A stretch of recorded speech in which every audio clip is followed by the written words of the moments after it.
today is presented by Happy Tails Learning Center for Dogs, and you know what that means. It's Bark in the Park Day here at the ballpark. What a beautiful day to bring the pooches out as well. 80 degrees. It's really comfortable right now. We'll see where the middle of the day ends up here today. Jeremy out alongside Brendan Shabat to bring you the call here at Jimmy John's Field in downtown Utica. The Unicorns are the visiting team here today, and the Westside Woolly Mammoths are the home team looking to stay hot after yesterday.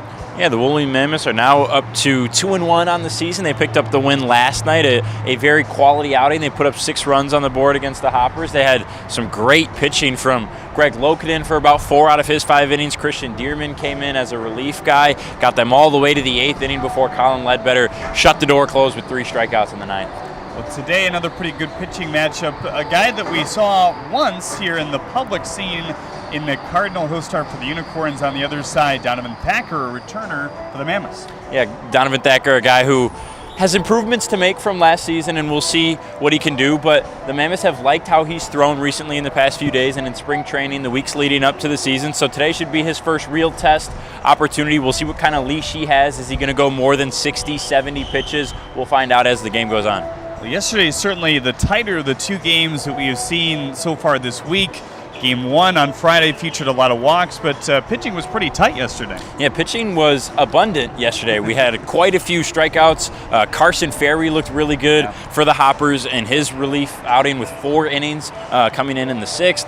Verbrugge had a couple of good innings too in his 5-inning start. Lokedin, like we talked about, Ledbetter was great. Dearman. It was a really good pitching showcase last night, and it was fun to watch. It was an all-around, we talked about on the air, just a great baseball game. We had some errors. We had some home runs. We had a couple base stealing. We had some great fielding plays. We had everything, and it was fun to watch. Well, we mentioned Bark in the Park Day here today. We already see a couple dogs to our left. They're actually wearing hats here today, keeping out the sun, but show off what the first 500 gets today. Nice little Bark in the Park T-shirt there, presented by Happy Tail Learning Center for Dogs. So that's a very cool addition as well. Yeah, kind of Bark in the Park Memorial Day weekend mix. Memorial Day tomorrow, so you get a nice little T-shirt. Get here early. And white is good for a day like this when it's going to be hot. Well, certainly the opposite of black is always going to be good on a day like today. Let's check your starting lineups for today's game. First, for the visiting Utica Unicorns here today, it'll be Drew Galassi leading it off and playing right field. Luis Attila, we'll see him start for the first time. He'll bat second and play short. Ari Sakopoulos will be in the 3-hole today and play left. Leandy Castro in the cleanup spot as he's the center fielder. Malik Bolin will bat 5th and DH. Noah Childress will bat 6th and play first base here today. Duncan Hewitt starts the bottom of the lineup. He'll catch. Adam De La Cruz back in there in the eighth spot. He'll play third base, and Eric Ramirez will round it out and bat 9th and play second here today against Donovan Thacker. As for the home Westside Woolly Mammoths, it's Nick Caruso leading things off and playing first base. Tanner Thomas will bat second and play center. Had a really, really nice catch yesterday. Talked about that a little bit more in the broadcast as well. Trent Bauer bats third and catches today. Greg Vaughn Jr. in the cleanup spot. He'll play right field. Houston Parker batting 5th and playing second. Wade Weinberger had a nice day at the plate yesterday. Will bat 6th and DH here today. Dakota McFadden back in the lineup after a day off yesterday. He'll bat 7th and play third. Eli Brown also back in. He'll bat 8th and play left. And Keyshawn Lynch will round it out and play shortstop here today as they face Nick Cardinal on the bump. Well, a really cool moment yesterday. We'll get to the footage in a second, but Pierce Banks, certainly a guy that deserved it, one of the better pitchers in the USPBL last year with just over a 3 ERA. Really nice strike to walkout ratio as well, and a great curveball. So he should be a fun guy to watch for the Minnesota Twins going forward. Yeah, a guy that we only got to see once this year on opening day. Had a couple good innings there, and certainly deserves all the praise he's gotten and the ability to move up and play for a major league organization. The USPBL did a great job handling that. They found out on Friday that he got signed by the Twins, kept it from him, told his family, got them here to the ballpark. So they announced it in the second inning last night. He had no idea until they put his name on the big board. And he said, I got signed, and it was a cool moment all around. A lot of hugs and congratulations, and deservedly so. Well, that reaction certainly priceless. Check it out. Right on my head.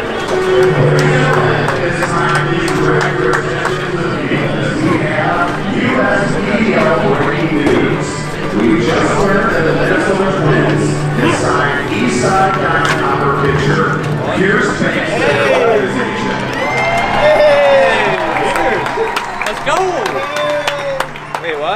I just got what? Hey!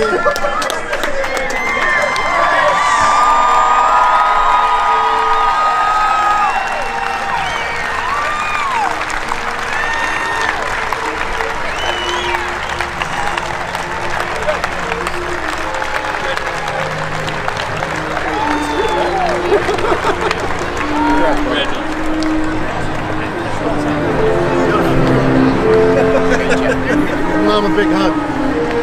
What the hell? Congratulations.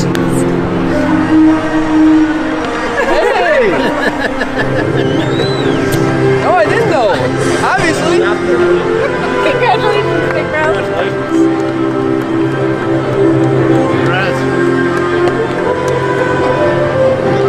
Ladies and gentlemen, this makes the 46th player of the USPBL signed to Major League Baseball organizations.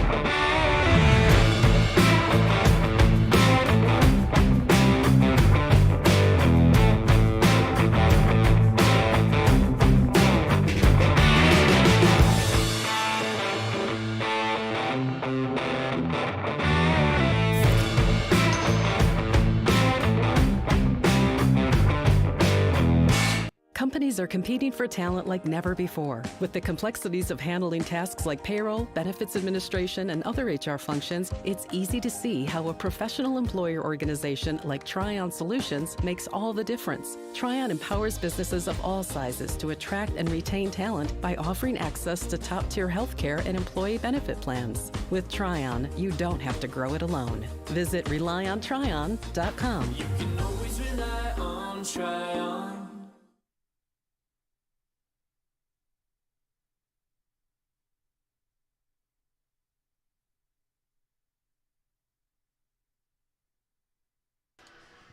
Sunday baseball on Well, the credit card- USPBL network today is presented by Happy Tails for Dogs.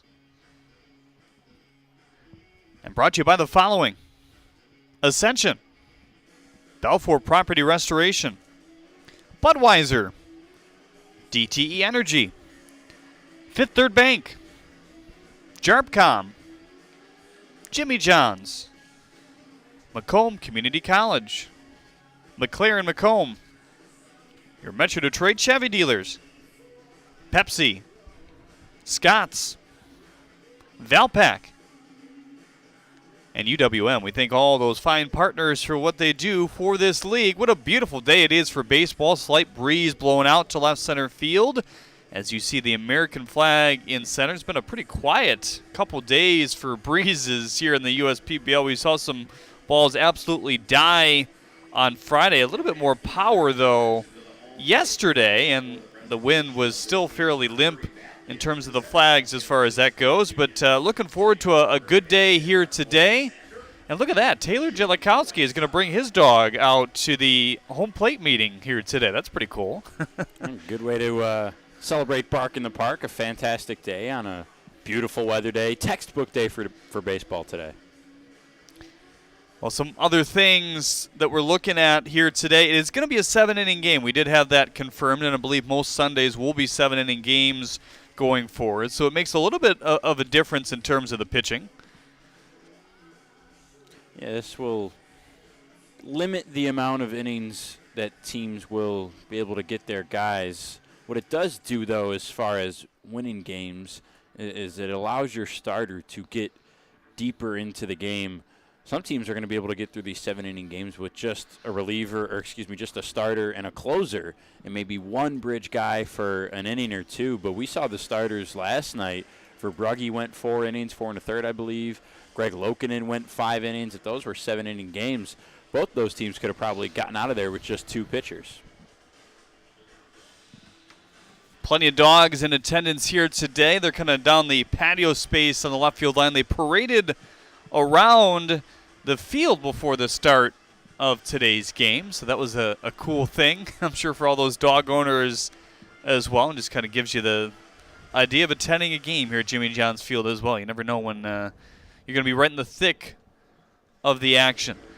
Getting ready for the Unicorns and the Woolly Mammoths here today, and a rare Monday game coming up tomorrow. We'll talk a little bit about that one a little bit more when we get back on the USPBL Network.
One thing that makes Detroit Mercy unique and different from other universities is that the faculty truly care about you and they're always there to help. Whether it's asking questions after class or going into the office hours, they're always there to lend a hand and really make you feel at home. People are here to work together, and whether you have a question or you're discussing topics within the class, you can go up to your professor and they know your name. They're just willing to help you become a better overall student. Detroit Mercy. Build a boundless future. Slide into a new home. Work with a local mortgage pro who works for you. Get a cheaper, faster, easier home loan. Find a mortgage broker near you today at findamortgagebroker.com. You hear about the promo that Jimmy's John's got going on? 5 off 20? How they pulling it off? Magic? You got David's Copperfields in there? Show yourself, Copperfields! Jimmy John's. $5 off orders of 20 or more. While credit cards help pay for everyday expenses, carrying a balance each month can be tough on your budget. Since interest rates compound daily, the amount you owe gets bigger and bigger each day the balance goes unpaid. A Green Path debt management program helps you regain control of your finances by lowering credit card interest rates, reducing your monthly payments, stopping late fees, improving overall financial health, paying off credit card debt in 5 years or less. Our caring certified counselors work with you to understand your financial picture and support you on the steps to get control of high-interest debt and achieve financial health.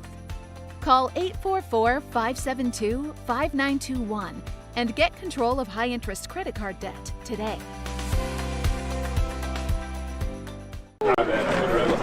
Right on my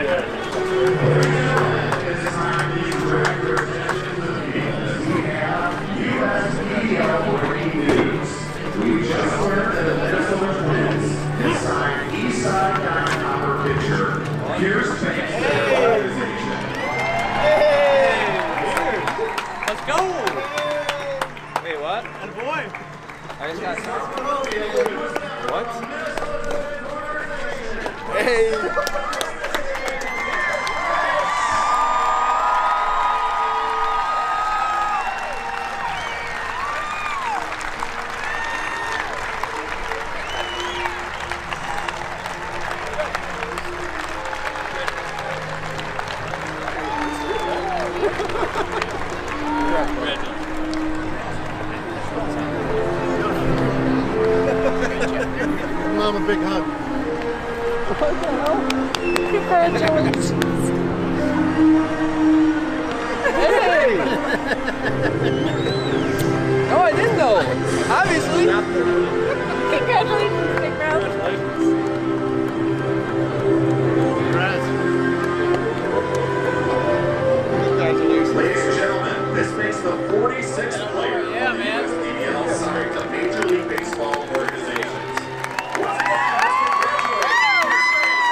Boy, we've had some really nice renditions of the national anthem the last couple of days. That one no exception here at the ballpark. Big flag out in center field as well. Jeremy Otto back alongside Brendan Shabat to bring you the call here today.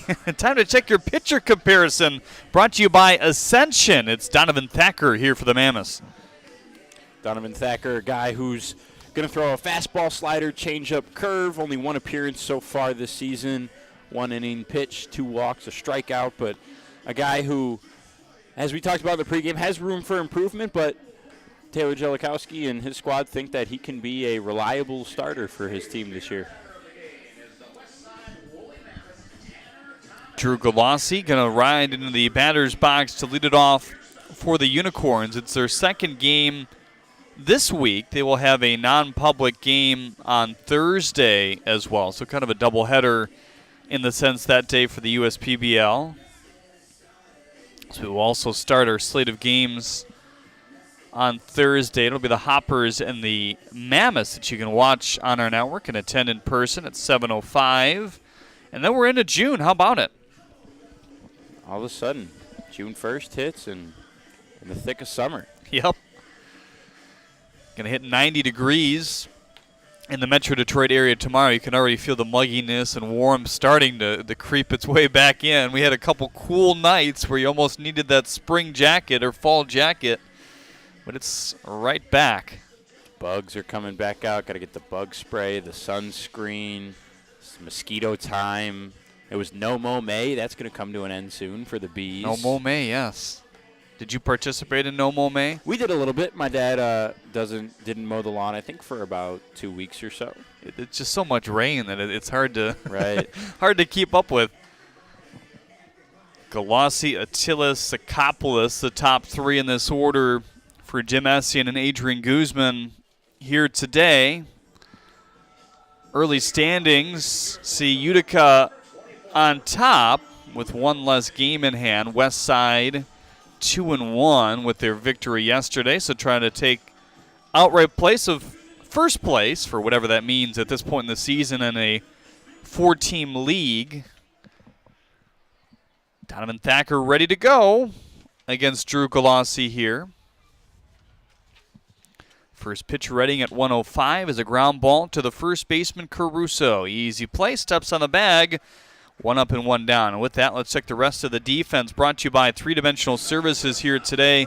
It's Elijah Brown in left, Tanner Thomas in center, Greg Vaughn Jr. in right, Caruso and McFadden on the corners with Parker and Lynch up the middle. Trent Bauer catching the pitches here today with Caruso getting a pseudo day off defensively, but still at first. Yeah, Caruso's had a little bit of a tweak issue kind of going on near his shoulder on his throwing arm, and Taylor Jellikowski just said he gets a day off from throwing hard today.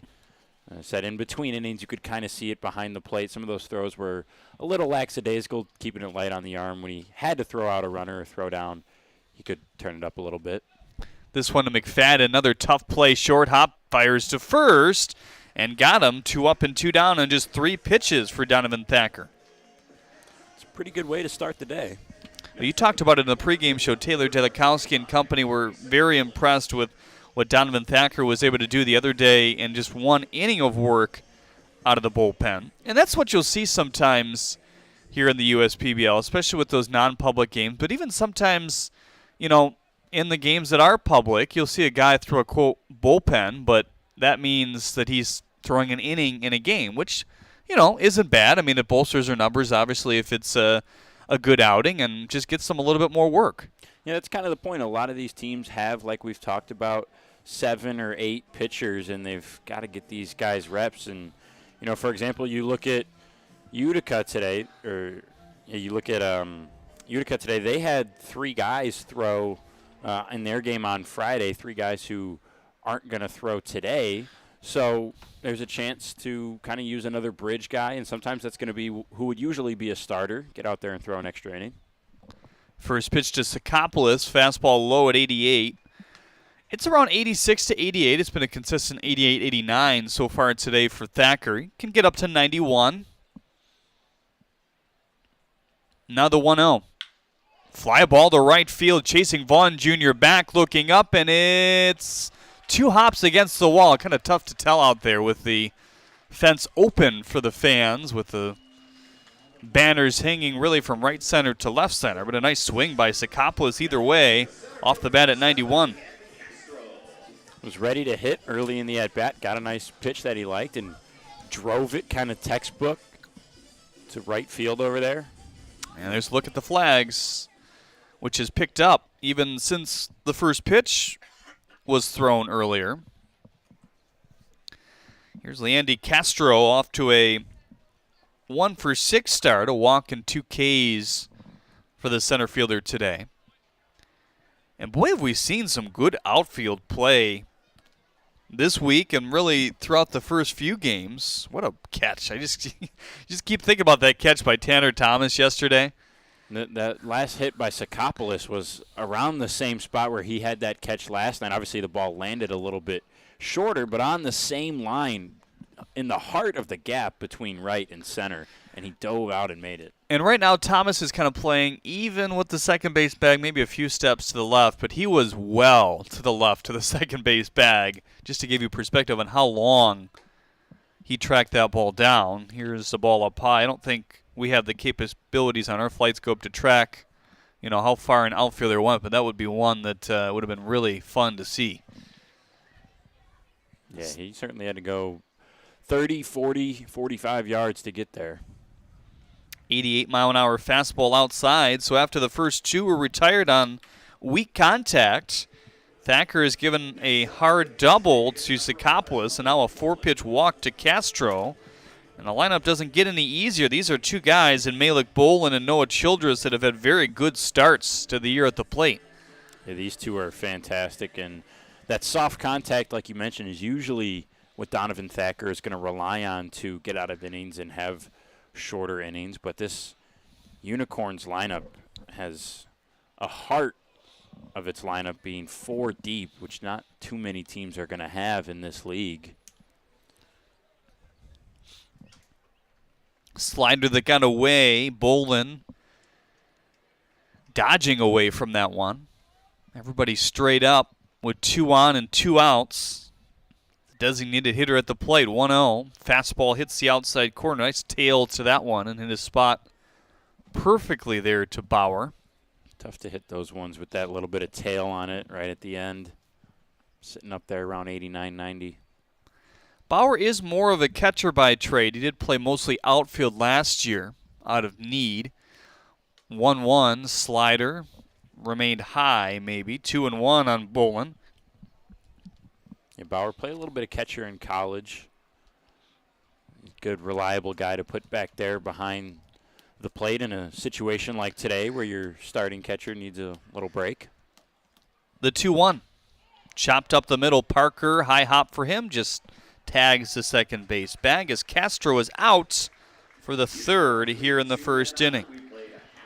Couple men reach. A nice hit by Ari Sakopoulos, but nothing becomes of it here in the first inning as we're still tied at goose eggs. Now time for your Thrifty Florist sweethearts of the game here today. JJ's got a busy day. Got a lot of friends to meet, I'm sure, not just people here today. He's going to have a lot of fun today. He certainly gets his rest usually up here in the press box when he's not busy out there running, but I'm sure he wants to be out there today with all the other good boys in the park. That's Amy, your Thrifty Florist sweetheart of the game here today, all the way in section 107. So we thank Amy and family for attending today's game. Also want to take a peek at our Freaky Fast Facts brought to you by Jimmy John's here today. Human blood pressure goes down when petting a dog, and so does the dogs. Interesting. I 100% believe that. That's why you have the dogs in the hospitals, right? A dog's nose print is unique, much like a person's fingerprint. Did not know that one. Interesting. 45% of U.S. dogs sleep in their owner's bed. Oh, boy. I don't have any dogs, but I will tell you, when I do, 100% of them will sleep in my bed. Really? Yes. Okay. I'm a dog cuddler for sure.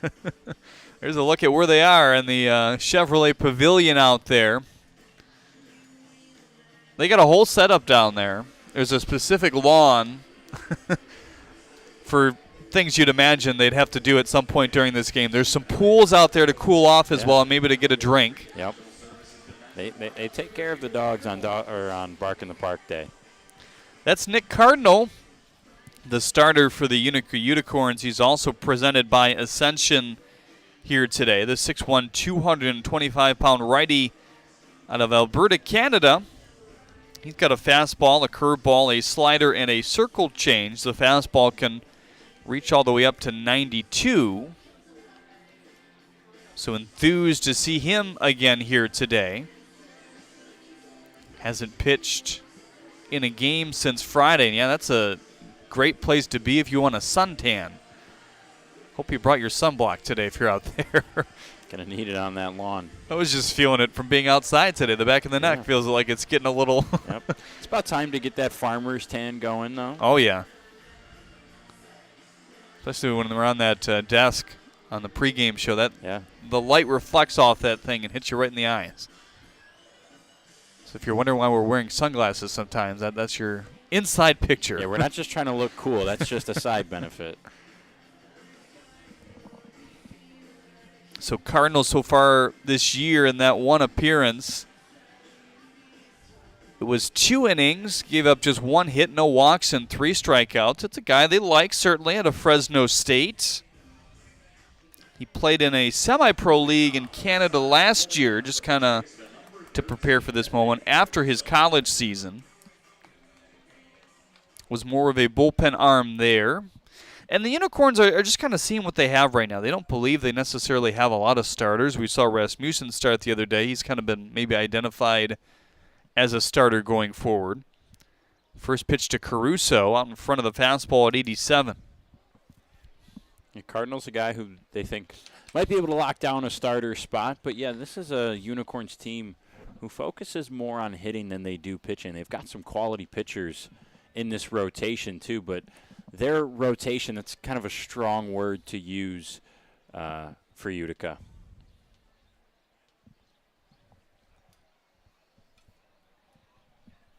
Here's the 1-1. Fastball at 88, in for strike 2.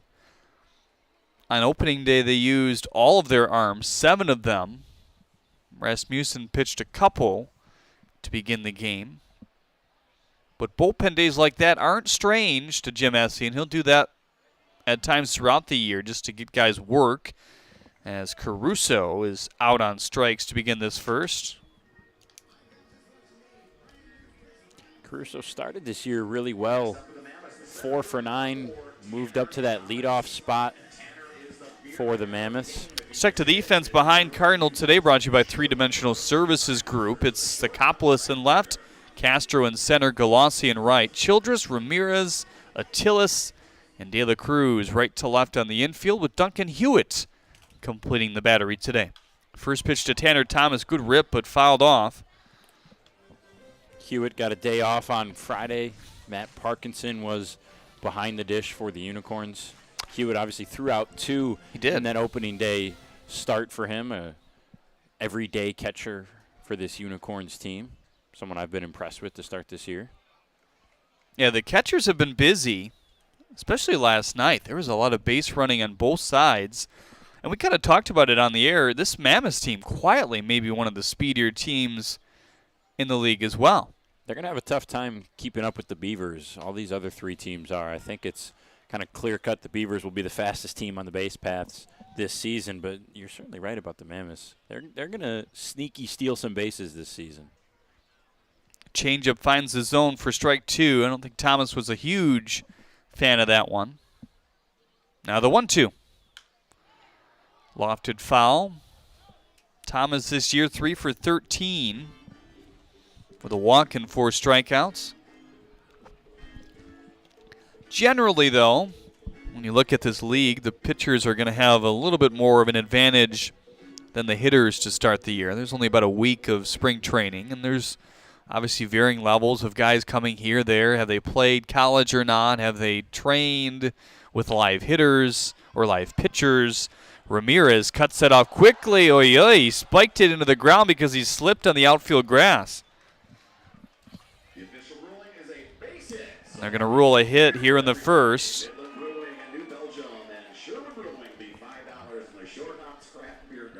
Kind of a tough play already for Ramirez, someone who we met for the first time today in batting practice. Another guy who comes from Lenore Rhine, that Jim Essian student-athlete whisperer connection. Usually doesn't play second, has primarily played short and third his whole life. Kind of took over third base a little bit in college. But I don't think that little mishap there was a result of that at all. Yeah, he got over to it really nicely as we take a look at our Facebook monitor here on the replay, but just kind of slipped on the grass. He had a quick first step, too. He was in great position to make the play. Just kind of caught the side of his foot. Turf monster. That's the worst, isn't it? Absolutely. Gets you every time.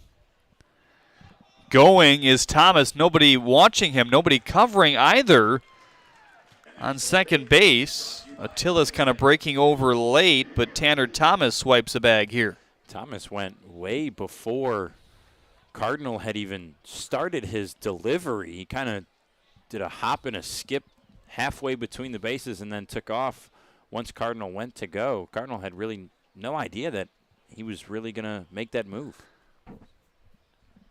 The 0-2 on the ground. Back to Ramirez. A chance to redeem himself. He does for the second out here as Thomas advances to third. Now batting the right fielder, number 10, Greg Vaughn Jr. So Greg Vaughn Jr., the last chance here in the first inning. Stick around in the middle half of the second inning. Shane McCaddy, the big boss of player personnel here at the USPBL, will join us. Talk a little bit about Pierce Banks, how he got to that point. I don't even think you can call it 2 years in independent baseball for Pierce Banks. It was about 2 years in a game, and that's what it was exactly. Yeah. Went through a spring training, obviously, but good for him. It was a really cool moment yesterday. Fantastic. Added to a great day of baseball we had last night, too. 0-1 on the ground and through. Past the diving glove of De La Cruz. Tanner Thomas will score. 1-0 Mammoths. They keep on rolling. Mammoths have shown the offensive potency early here in this season. Had a 3-run second inning last night. Solo shot in the 5th. Starting things off early today. Yeah, that second inning yesterday, the 2 walks in a row to lead off the inning by Weinberger and Rainey, and then they kind of messed around in the base pass as well, got him in good position to score. The error plated 2 runs there, and that one is through past the diving glove as well. Vaughn Jr. looking to go first to home. He's around third, coming home, scores. 2-0 Mammoths. Back-to-back RBI hits for the Mammoths. Really good job by Houston Parker there.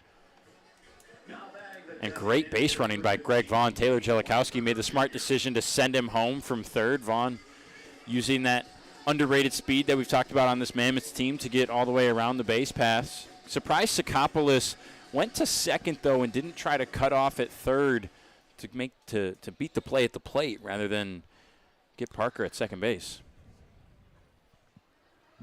That was a tough play for Sakopoulos and left as well. Just kind of a bounding ball. Didn't go very fast. He kind of had to play against the grain with the glove to have a chance at throwing out at home. But Weinberger will ground out to end the inning. It's a productive inning once again for these Westside Woolly Mammoths. They now lead it 2-0 on the USPBL network.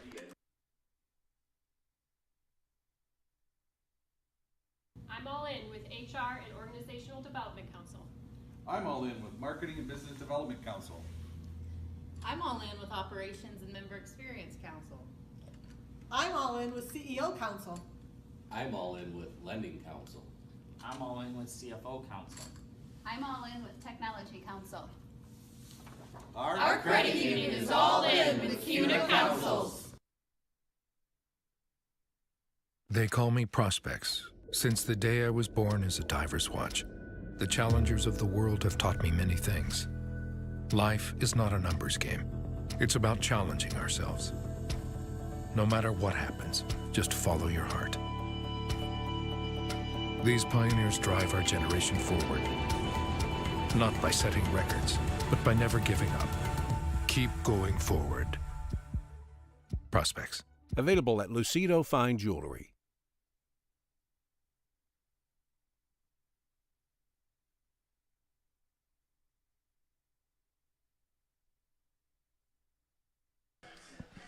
Donovan Thacker out there for his second inning of work. A really good start for Donovan in the first. First pitch ground out weakly to first off the bat of Galassi. Then a second pitch ground out hit to McFadden at third. He made a nice play on a short hop. Seeing eye double by Ari Sakopoulos to the gap in right center field. And the walk directly after that by Castro. Fielder's choice by Boland ended the threat, so I'm sure Thacker not completely happy about the double and the walk, but he did work out of it with another third short contact to end the inning. Well, and his offense picked him up behind him on the other side of the inning, a 2-run first inning for the Mammoths, and now Thacker's got a lot more room to calm down. And, you know, when you get that 2-run lead, that insurance run is very big for a pitcher because now one base runner doesn't mean as much as it would if you only had a 1-run or a tie game. Here's Noah Childress striding to the plate off to a 3-for-5 start.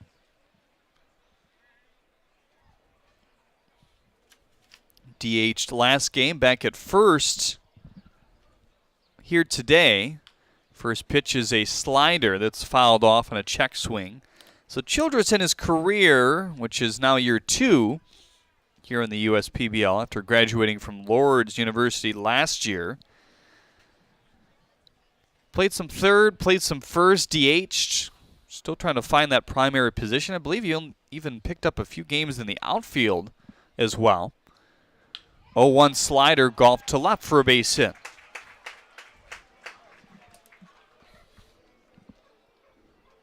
And actually misspoke about graduate, but he's still in the process of taking classes. He's taken a few online and on campus before the season started, so he's a busy man. Yeah, busy hitter too. Good piece of hitting there. He's had that 3-run shot on opening day. He's been one of the most consistent hitters early in the season for the Unicorns. Just one of those guys that if he runs into a ball, he can hit it a long way. First pitch to Hewitt on the black, but maybe off the black for ball 1, 88. Fairly tight strike zone here today. We saw the same yesterday, especially with the breaking balls. Didn't get a lot of calls. There was some frustration, I think, between both Loken and Verbrugge.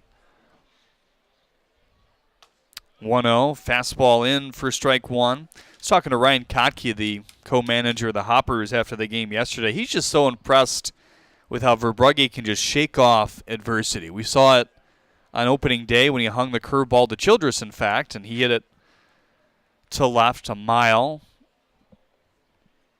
Now the 1-1 to Hewitt, in on the hands, back towards us, and foul. But if you remember, right after that, he had some of his best curveballs after he hung the curveball for the home run. So he doesn't go away from the curveball. He goes right back to it and says, hey, look, I'm going to establish my good curveball here. Yesterday, obviously had some adversity in the second inning. Some of the runs not his fault, you could say, because of the error as well. But, yeah, he came back after that 3-run second inning, too, and pitched another good 2 1/3 inning after that. 2-2 on Hewitt now.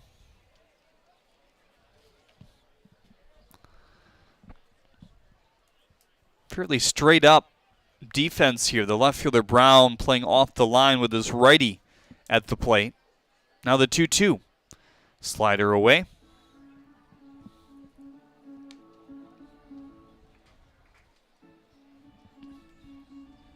That wind still blowing out to left center field. It's definitely picked up even since the first pitch of this game. Favorable to righties.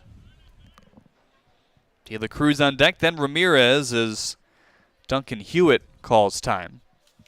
And how about the pace? They just can't get over the pace of Christian Dearman yesterday. He said it in the post-game interview. Like, you could see a lot of guys flustered. Christian Dearman was so fast yesterday. If you're in the 3-hole of the inning, you better be ready to hit as soon as that inning starts. Thomas under this one for the first out.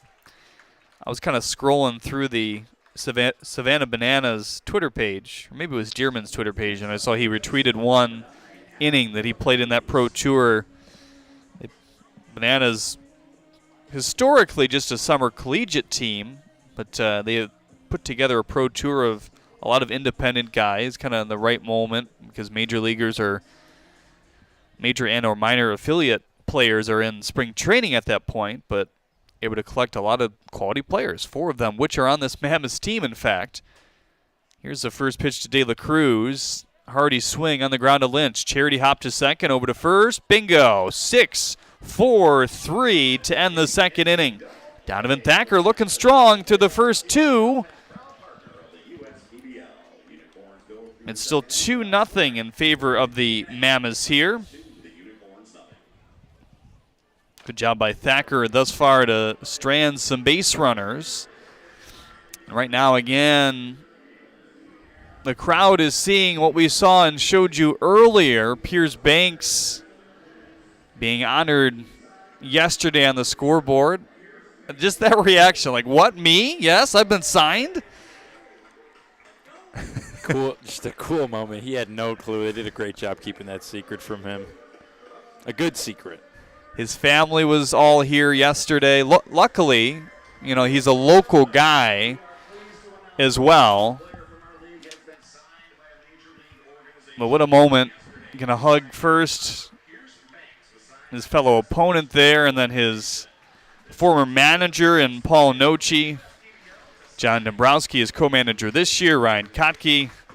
And look at Shane McCaddy as well. And Shane is going to join us now here on the broadcast. Jeremy, how you doing? Good. Are you still allowed to do this as the big boss now? I'm doing it, so I guess so. How does that feel? How does it feel to kind of take over the league? And you've been here obviously a number of years. Yeah. And well, I mean, since like you said, I've been here for so long now. I mean, it doesn't feel too out of the ordinary. I still feel like I'm kind of doing the same things, just a little bit more of an expanded role. So. Feels natural, feels normal, and I'm having a lot of fun. I want to hit on some pitchers and just some position players as well, but let's start with this man right here. I mean, that was just an awesome moment. I know you guys learned of it on Friday, kept it a secret from him. Has that ever been done before, that specific moment right there? I think it's hard because there's been a lot, but I think it was Tyler Palm, might have been out of Oakland. A few years ago, I think we surprised him maybe coming off the field during a start. I really? Think it was. I'm pretty sure that's how it went. Okay. And that was pretty cool. But I mean, that was unbelievable. I can't believe we kept it a secret, and he was definitely surprised. I wasn't sure how he was going to react. So it was, I mean, the reaction was as good as we could have hoped. And man, what a fun time there. Nick Cardinal will, for his second inning of work here, it's Dakota McFadden, Eli Brown, Keyshawn Lynch, the top of the order here, talking with Shane McCaddy. Glad he was able to join us for this middle and bottom of the second inning here today. Now the 0-1 to McFadden. Chopped on the ground up the middle. Could be trouble for it. Tillis dives. Can't make the play as it finds its way in his center field. So what makes Pierce Banks an attractable guy at that next level? Well, I think his ability to throw strikes with all his pitches, and he's very efficient in what he does. You know what you're going to get from him, and he still has room for improvement, but even where he's at in his career and his development process, he's going to be able to go in, and he's a guy that they'll be able to put him in really any situation, whether it's a starter or relief or whatever they want to do. They know he's going to be a guy that goes in and can produce right off the bat. So when you have a guy that can throw 3 pitches for strikes, if not 4, and just be really confident and produce, that makes him a really attractive a guy to bring in. Certainly one of the better curveballs in the league as well. Yeah, it is. He's got that big breaker.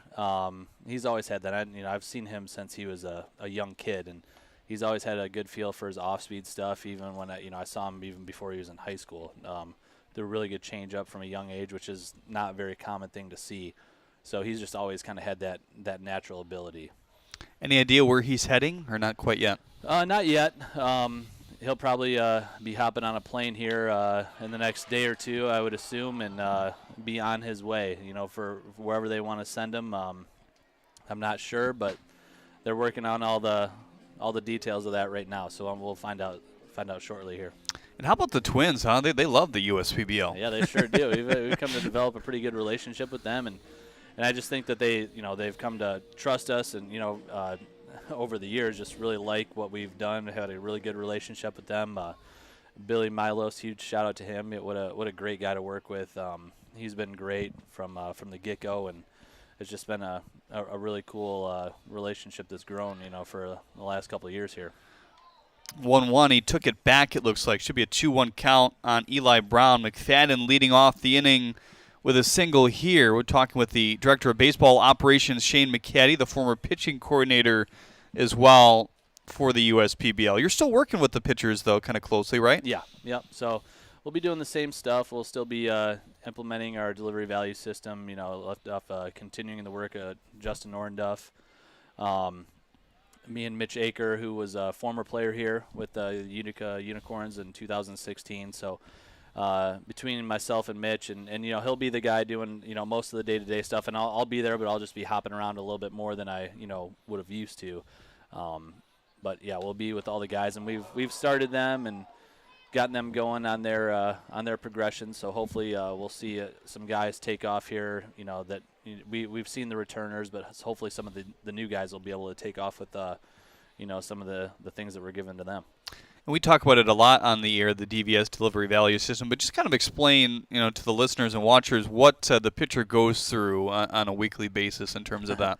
Well, it's just a lot of work, a lot of repetition. I mean, there's no shortcut with this. It's not a gimmick. You're gonna get out of it what you put in, and what we've seen over the past is guys that are willing to put in the work, like a Pierce Banks, Dugan Darnell, the guys that got signed by the Twins last year, Malik Barrington, Jackson, all these guys had the one thing in common from day one. They came in and just grinded it out every single day, and that's what it makes it fun. Because not everyone's like that. It's a special thing to have that ability to want to work and get better, and that's what it takes. So they during the week they do a lot of throwing. They do a lot of just body work, working on their repetitions of their delivery, and a lot of other intricacies within that. Just trying to get better every day at a time. Fly ball there by Lynch. The second out here in the second as they turn it back to the top of the order with Brown still aboard. In terms of the actual mechanics of what it is, cameras, is that the best way to describe how you guys look at their delivery? Yeah, we use we use film as integral part of what we do. So we get different angles, and we take different measurements at certain points of their delivery, and try to quantify where they're at, and use that information and try and get them to the point where they can be most efficient in their delivery, while minimizing risk. Who has the best score right now? Or you guys haven't calculated that quite? We're compiling all of them right now. So the guys coming back from last year, their scores can change. Mm-hmm. So we're in the midst of doing all that, and Justin will get those back into us soon, and we'll see. I'll keep you updated on that one. Sounds good. It's Caruso at the plate. He struck out here in the first, chatting with Shane McCaddy, the Director of Baseball Operations here at the USPBL, taking over for the aforementioned Justin Ornduff this year in that spot. Tanner Thomas will be next if Caruso can reach, trying to scratch across a few more runs here. Curveball dips in for strike one. And Brendan and I were kind of talking about this earlier. Just the pace of play yesterday was fun. Kind of everything in that baseball game. Some power, some strikeouts, everything you'd want. A little bit of everything for everyone. It was hard to be disappointed in the action at all yesterday with everything going on with Pierce Banks and the game itself. It was a fun one. So it's just getting a little bit of everything, like you said, and I'm all for it. And you guys are kind of constantly evolving, this game. You've raised the mound to a different level. Is it still where it was the past? I think we're working back toward where it's just about, the average height here. You've obviously implemented the pitch clock for both the batter and the pitcher. How have you found that has gone early on? So far, so good. We're introducing it. We're not going to, especially with opening weekend, I wasn't going to, be too strict on it, give them a little bit of leeway. But, if you tell them, I think everyone is aware of it, and a lot of these guys coming out of college have already used it. Mm-hmm. In the minor leagues, they know that they're going to have to go and use it there, and then it's probably going to be soon to come in the big leagues here, probably next year. Sure. So everyone's on board with it. It's a little bit it's odd, but if you give them a chance to adjust, they're going to make it that adjustment just fine. So it's been really good so far. You kind of at the beginning of all this talk around baseball, we need to change the game for the better in terms of pace of play. I was baseball traditionalist, but now I'm kind of leaning back towards the pitch clock because I view it like this. Is it changing the game? Sure. But was the game like this 20 to 30 years ago? It wasn't, because you didn't have to worry about guys taking that long to deliver the ball. No, and guys back, you look at like in the 70s, 80s, before that, they got the ball and they went. Now, sure, everyone was different. There were guys that took their time. There were guys, going back, decades that took their time getting in the box. They didn't have all the advertising stuff that they had to worry about, in game and in between innings. But with the pitch clock, I think what they're gearing toward is the dead time within the game, So that stuff, as far as the purity of the game, I haven't seen that has affected us, and everyone seems to be saying the same thing. For the traditionalist, which I consider myself, I have no problem with it. You got one more half inning in you? Sure. All right, cool. Shane McCanny back with us after this here on the USPBL Network. Why are all these business owners smiling? Because they rely on Tryon to handle difficult and time-consuming HR tasks like payroll, benefits administration, and more. Working with one of the nation's top professional employer organizations provides access to top-tier healthcare and employee benefit plans and Tryon's team of attorneys and HR experts. With Tryon, you don't have to grow it alone. Visit RelyOnTryon.com. You can always rely on Tryon.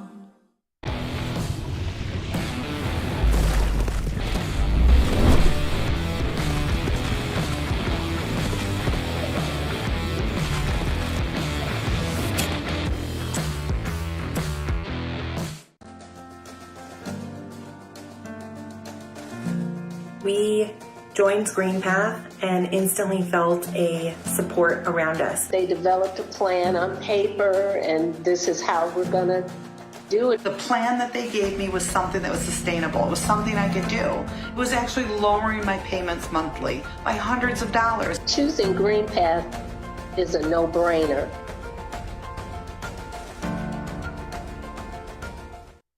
Donovan Thacker back out there for his third inning of work here today. Really nice 6-4-3 double play turn at the end of the second inning to strand the leadoff single by Noah Childress. It'll be Eric Ramirez, Drew Galassi, and Luis Attilas. It's 9-1-2 in Jim Essian's order here today. Continue our conversation with Shane McCanny, the Director of Baseball Operations, here in the bottom of the third inning, and just kind of piggybacking off what we ended there in terms of the pitch clock and everything that goes into that. What are some other things you think that the game is going to evolve in the next 10 years? Oh, it's hard to say. I mean, it seems like they're throwing everything at the wall and seeing what sticks right now, and especially like using it in leagues like the Atlantic League and using it in the minor leagues. I'm sure that we're going to see a number of different iterations, just seeing what moves it. I mean, it's just going to be hard, with the current way that the game is played and the number of advertisements that are going on. There's only going to be so much that they can change. I think that if on average, the studies that they've done so far this year with the minor leagues of reducing the game by 20 minutes, I mean, that's huge. So if you're able to do that, it might not be the same here and it might not be the same in the major leagues, but not everything has to be 20 minutes. If you could get it to 10, 15 minutes, I mean, that makes a difference. Just that the in-game stuff, just to keep it moving, just to keep everyone engaged, I think is big. And now, however else they want to play around with stuff in the future, I'm not sure. I'm not a huge fan of just rewriting the way that the game is played. Sure. It's the beautiful game it is for a reason. So I mean, we'll have to see what they try and do in the future here. 1-2 on the outside corner for strike three. The slider there from Thacker been working pretty decently for him today. That's his first K so far. Thacker in his second year here in the USPBL. I know you guys have worked on some things with him. What specifically? Well, just like most of these other guys, just trying to get him in the best position that he can be in. He's a athletic guy. He's a quick mover, kind of a quick, twitchy guy, and he likes to get a little bit too quick sometimes, and trying to just get him to take his time and lengthen himself out within the delivery and really focus on his timing. He's been better with it, better at times. It's still, just got to keep, working as best he can. He's, we really like Donovan, good, hard-working kid. Enjoy having him. Fly ball to left center field. That one is gone off the netting in front of the scoreboard. Drew Galassi. Boy, we've been waiting for that since his start last year. The power kind of tapered off, but if he is able to put up the numbers he did at the beginning of last year, not too long in here, I don't think. We'd like to think so. Drew is a guy, like you said, he started off super hot last year. Has been playing well so far this year too. So, you never know. These guys just have to put themselves in the best position they can to give themselves a chance. And that's something you saw there. What he's been working on certainly since maybe the struggles last year, just going the opposite way. I mean, that was a bomb. The opposite way from a lefty is Thacker throws a first pitch changeup pass to Attila. Second time he's done that to these back-to-back hitters here today. We talk about, kind of changing the game as well. You guys have some new extra innings rules, as Parker will field that for out number 2. Is it mostly to kind of protect the pitching on that front? Well, I don't want to say it's mostly to protect the pitching. I think that has the benefit of that. Sure. But I think it's the Frontier League is doing it. That's one of the things that, you're not going to see it very often. So we're willing to try. I like the sound of it when we had our conversations in the off season. That could be a little bit more of a radical thing than the pitch clock. Now, I don't know if it'll ever stick, but we can run it out there and see how we like it. But we have the option of tapering it, and we did it in the one of our simulated games early on this year, and guys seem to like it. So we'll see. That's what the cool thing is about our current situation. We can kind of go off of these kind of things that we have an idea about and bring them to life and see if they work, and if it's something that we like, oh man, we can kind of run with this thing. It could be adopted by somebody else. Like if the minor leagues or the big leagues want take a look in and be like, oh hey, that's pretty cool. So I'm not saying that it'll ever be a thing, but you never know. So I'm kind of looking forward to that first time. Not that I ever want to go into extra innings, but in this case, seeing it one time and see how it actually plays out in a regular season game, I'm kind of interested to see. 3-1 on Ari Sikopoulos here, chatting with Shane McCaddy, Director of Baseball Operations here at the USPBL. Sikopoulos with a nice sharp double to the pole field back in the first inning. Stranded at second base. Now the 3-1. Popped him up, but foul. 3-2. Looks like some more space for Bauer than I thought, but it will scoot into the stands. A guy I want to talk about, and there's obviously a lot of guys that we can hit on. We won't have enough time, but right. Carson Ferry, man, he looks good, doesn't he? He sure does. I had a good conversation with him today. I've always liked him. Obviously very intriguing from the left side right off the bat. First time I saw him, just everything he does is very smooth looking, but it's explosive at the same time. So what we've seen so far, he's made a good jump from where he was at last year, trying to get to where he's attacking within the zone consistently. And so far he's done that, and he's looked really good the last 2 outings, stretched him out a little bit yesterday.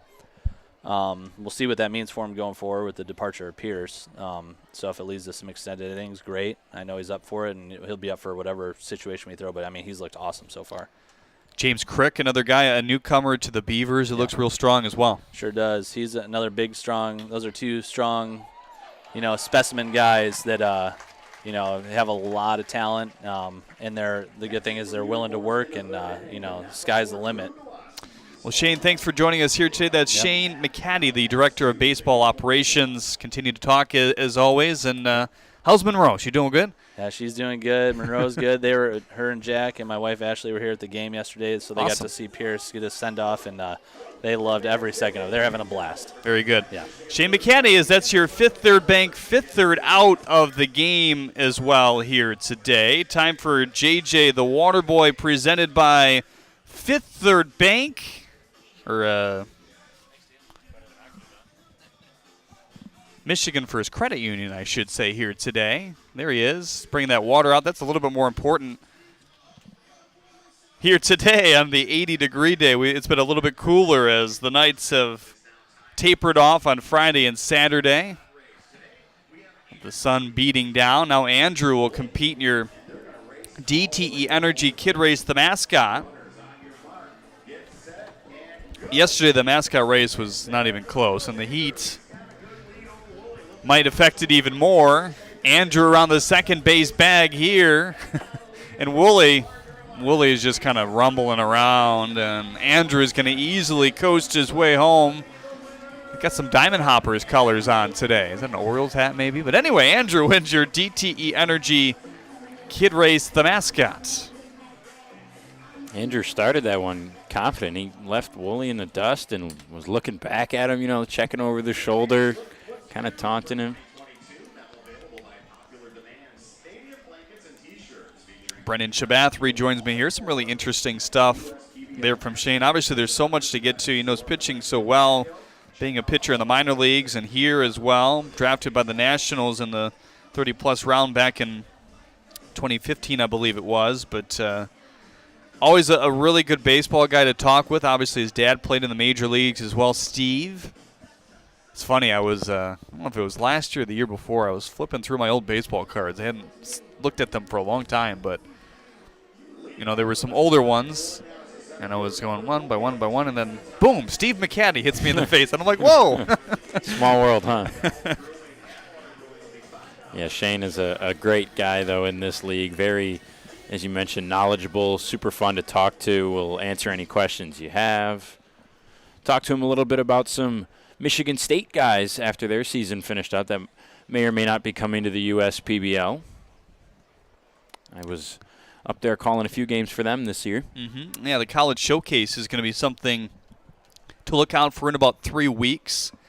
And that's why, as we've kind of talked about, look, the coaches want some of these guys to settle in. And a majority of these guys are going to stay here unless they're picked up, like Banks was yesterday, or move on to a different league. But at the same time, yes, you do need to perform because, there's going to be a decent handful of guys that come to that tryout. And, whether they take a handful or not might depend on how these guys perform and what spots they view as needing to upgrade. But very much, it's a competitive league, and you have to perform to stay here. Yeah, that's like it would be in any professional league. And while there are intimate moments shared with these players, and these are guys who have had to make tough decisions and really grind out the past few years of baseball in their life, it is, like you said, a competitive league, and the best of the best are going to stay. Well, Ramirez, as we expected, has bounced back from that odd play back in the first to no problem ground balls. Him and Attilas have really kind of flipped positions, more so on the left side of the diamond throughout college and Fed ball. Growing up, both came over from the Dominican Republic when they were under 10 years old. Ramirez became a citizen 5 years ago as well. Both growing up together in Boston, played on rivaling teams in high school, played together in the summer and travel ball. Good friends out there. Middle infielders today, like you said, usually going to be on that left side, though. And becoming a citizen is not an easy thing. You got to study your stuff. I'll tell you what, I don't think I could pass that test. A couple of my brother-in-laws in the last couple of years have become American citizens recently. Here's the 1-0. Outside, the slider there from Cardinal. Working his third inning of work. Went just a pair on Friday. And we'll see how long he goes. They have some guys they want to work in what is only a 7-inning game here today. 2-0 on the line and dumped in front of Galassi. But how about Drew Galassi as well? We didn't get to talk about it much because we were talking a lot with Shane, but he hit a shot in a tough spot in this ballpark right off the netting in front of the scoreboard for his first home run of the year. And I'm really enthused because it was really, really fun when Drew just continued to bomb the ball at the beginning of last year.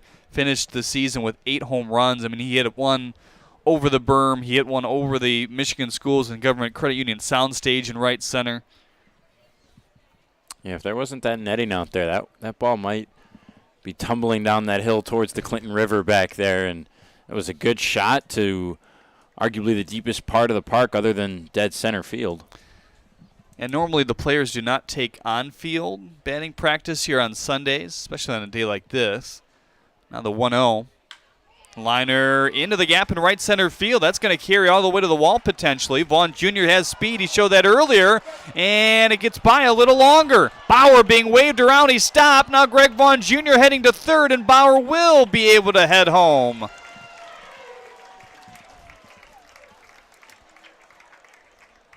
Well done by Greg Vaughn Jr. He's having a day so far.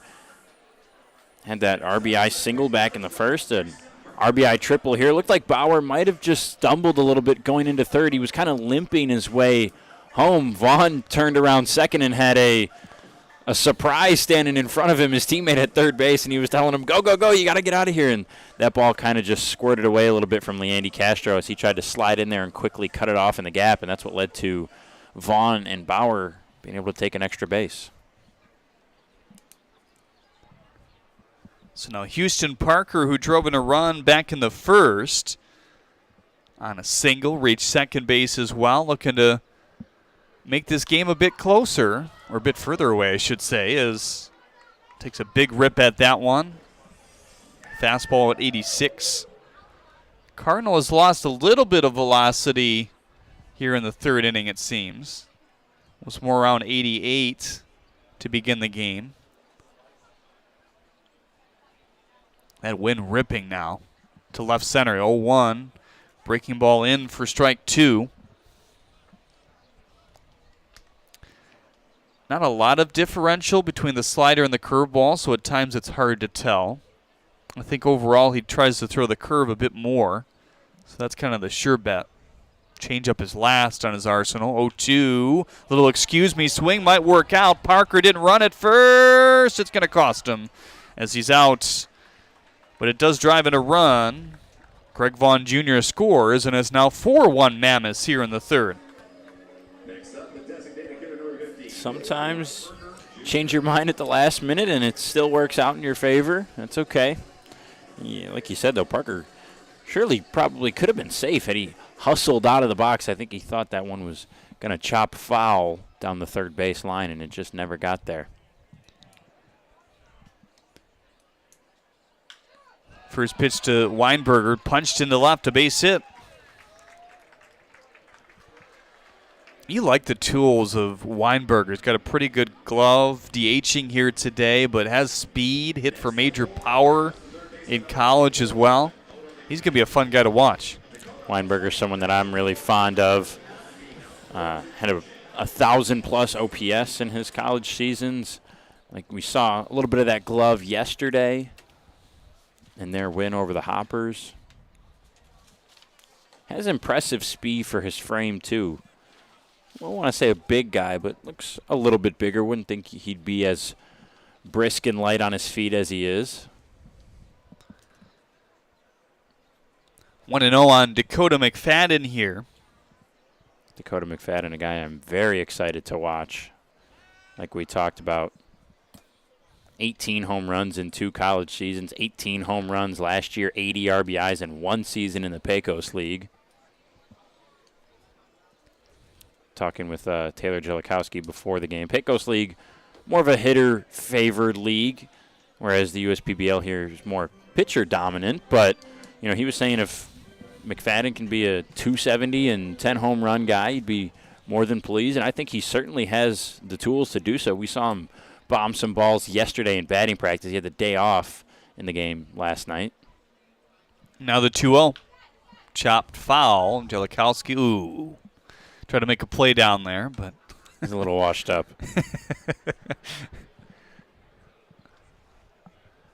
I don't think he's done it this year, but every once in a while he'll hop in the cage last year and just bomb balls. Kind of learn more of a uppercut swing in the pros. Now the 2-1. Slider outside. Good block by Hewitt. Been one of the more impressive catchers, as we talked about earlier thus far. Mike Spardog says hello from Norfolk, Virginia. Let's go, Wade. Ben Kosmowski checking in from Cape-Back once again here today. James Hancock says let's go, Westside. We encourage you to chime in on Facebook and YouTube. Maybe you have a question, a comment, or just want to tell us where you're watching here today. Hit the like button on Facebook. You'll be notified every time we go live. Subscribe can work the same way for you as well. And you can always catch the game back on the archives if you're here, as this one is chopped foul. Or maybe you're watching in one of the suites here today. We certainly thank you and hope you're having a good Memorial Day weekend. We'll have some Memorial Day baseball for you tomorrow on the USPBL Network yourself. And Nick Matthews will have the call of that one at 1:05, 12:45 for the pregame show. Always fun to bring some holiday baseball. I'm excited for that tomorrow. Now, will you have the George Foreman in the back of the press box, or what do you think? I won't, but I was going to have my dad come up and grill during the game for us. Okay, that's cool. Line drive to left. Sakopoulos makes the catch for the third out. Couple more runs on the board for the Mammoths. They've been a hot-hitting offense. 4-1 Westside. Brendan will have the play-by-play when we get back on the USPBL Network. Every summer, my family loves to have a neighborhood movie night in our backyard. And with my Chevy Blazer, I can head out and get everything we need for a great night. It has plenty of room for picking up friends, and the available hands-free liftgate is perfect for loading unhandy supplies. You know, it may be movie night, but my Blazer is the main attraction wherever I go. Lease a 2022 Blazer 2LT for just $239 a month for 24 months. Put it in D and see why Chevy drives the Motor City. We're for people, the pioneers, the underdogs, the players, and the slow and steadies. We're for people, for who they are and who they could become. Yes, we're a bank. And some say our business is all about money. But that's an old idea. Because look past the money, and you'll see real human lives. We see it. Because we're for people. Huntington, welcome. Slide into a new home. Work with a local mortgage pro who works for you. Get a cheaper, faster, easier home loan. Find a mortgage broker near you today at findamortgagebroker.com.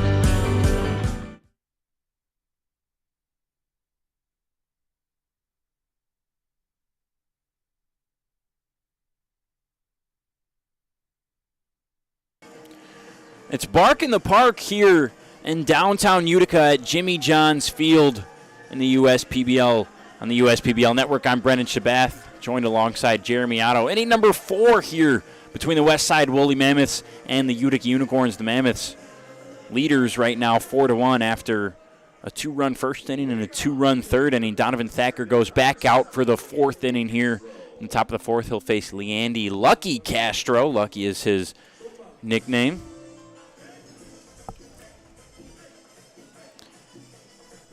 Castro right now 1 for 6 on the season. Has a run scored, a walk as well. 2 strikeouts. Thacker delivers an off-speed swing and a miss. Strike 1. 80 miles an hour there.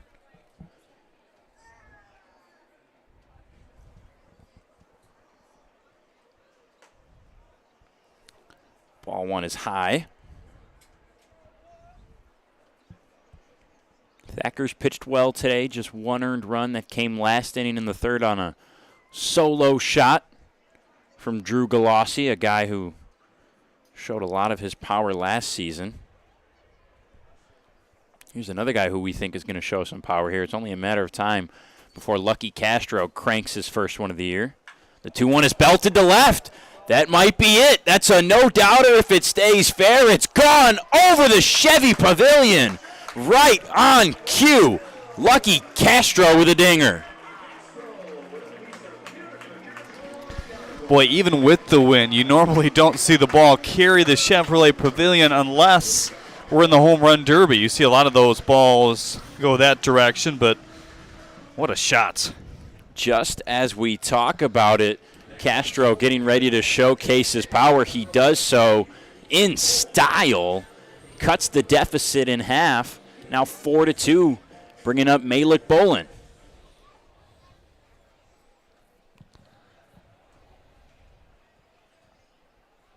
So now nobody out for the 5-hole hitter Bolin. 4 for 6 on the season, a double, an RBI, 1 walk and 2 Ks. native of Fort Worth, Texas, is bowling. And this one's popped up back at the warning track is Brown. He'll make the grab in left for out number 1. He's talking to Lucky's college skipper, Ted Faulkner. As you get a look at the wind just absolutely ripping. Now, maybe some of that has to do with the weather coming into the area today and tomorrow, but Ted also coached here at Madonna University for a number of years. He was Taylor Jakowski's coaches last year in college as well after Greg Hager, a guy known locally pretty well for baseball. But anyway, Ted said Jim has been talking to him quite a bit for a long time about Lucky and trying to get him here. Has some other guys that may end up in the USPBL at some point at a NAI in North Carolina now. So you mean to tell me Jim Essian is going to get more new coming college players on his roster? He sure might. I doubt that. Childress takes a big swing and a miss, strike 1. Jim is known to make the right moves at the right time, I think is the right way to say it. Certainly does. And what he's done has been successful. 3 straight championships for the Unicorns in the USBBL. He's the one that got jelly here. The 1-1 with 1 out. It's between the infielders on the left side, a single for Noah Childress into left field. As a player, that is. A good look for Childress, not as hard maybe as his last single, but whatever works. He's off to a really nice start this year. Childress now 2 singles today. He's 2 for 2. That makes him 5 for 7 on the season. As we've talked about, had that 3-run bomb on opening day. We just saw another bomb from his partner in crime with power, Lucky Castro. Here's Duncan Hewitt, the catcher. Takes a ball high. And you see McFadden over at third base start to pinch his way in, maybe looking to turn that double play.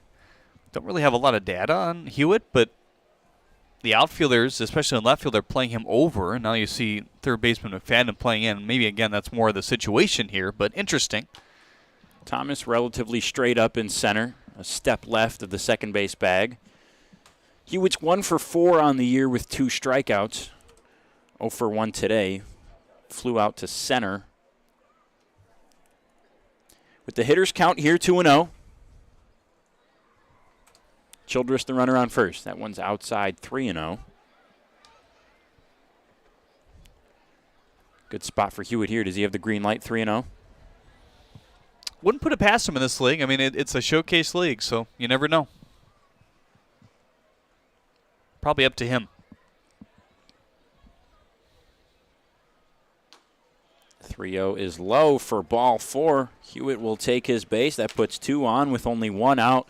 Here in the top of the 4th, 1 run scored already for the Unicorns. Looked like he was taken all the way there pretty clearly. Watched it all the way in the glove, knew it was a ball. So Trent Bauer, the catcher, will talk things over with Donovan Thacker. Just kind of calm him down. No, it's a tough inning, but talk about it. It's a showcase league. Here's your chance to showcase what you got in a jam, recover from maybe a mistake earlier. Adam De La Cruz, the third baseman, steps up now. It'll be De La Cruz and Eric Ramirez to round out the order in this inning as De La Cruz fouls it off. Outfielders have played pretty straight up today, but very deep. We saw a little bit more in than we usually see the last couple days, especially on Friday. The ball just deadened whenever it hit the air. We saw some big swings and just what ended up in being bloop hits. It's kind of funny. Got that confirmed with some of the coaches as well, what they saw downstairs. That harsh wind blowing out to left field today sends those outfielders back. 1-1 on that 80-mile-an-hour pitch from Thacker. Childress at second, Hewitt at first. De La Cruz hits this one up the middle. This is going to score Childress. An RBI single as that throw is up the line. Childress is in, standing up. And Adam De La Cruz adds more to the Unicorns.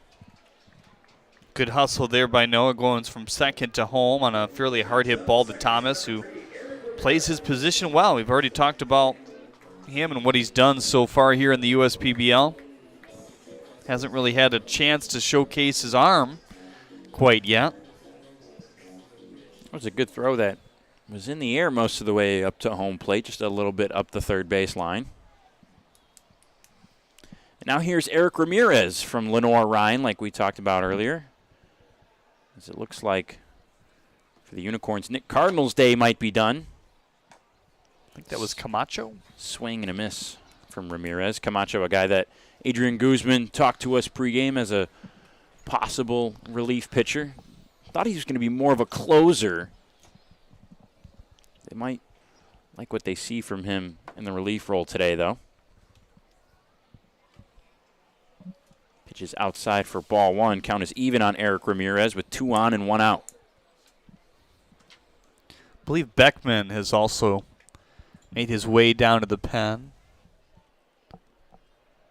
Beckman, a reliever for the Mammoths. Thacker might be in trouble here if he can't put out Ramirez, as that one's fouled away.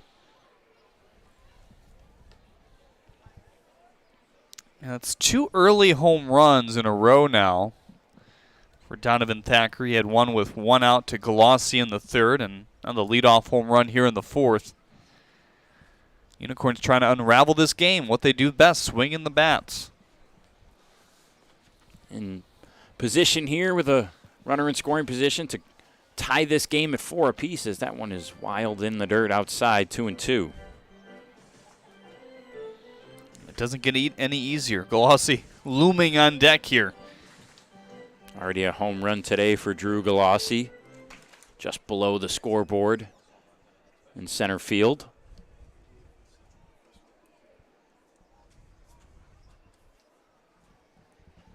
The 2-2 to Ramirez. Outside count is full. Can tell Thacker may be tiring a bit here in the fourth inning. Velocity has dipped a little bit for Donovan Thacker.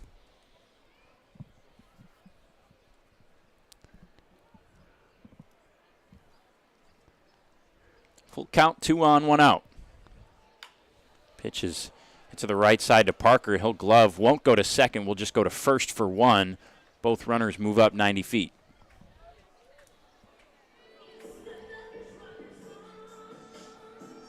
Not trying to do too much with that ball, advancing both runners, and when you have the hitter on deck, that's not a bad approach.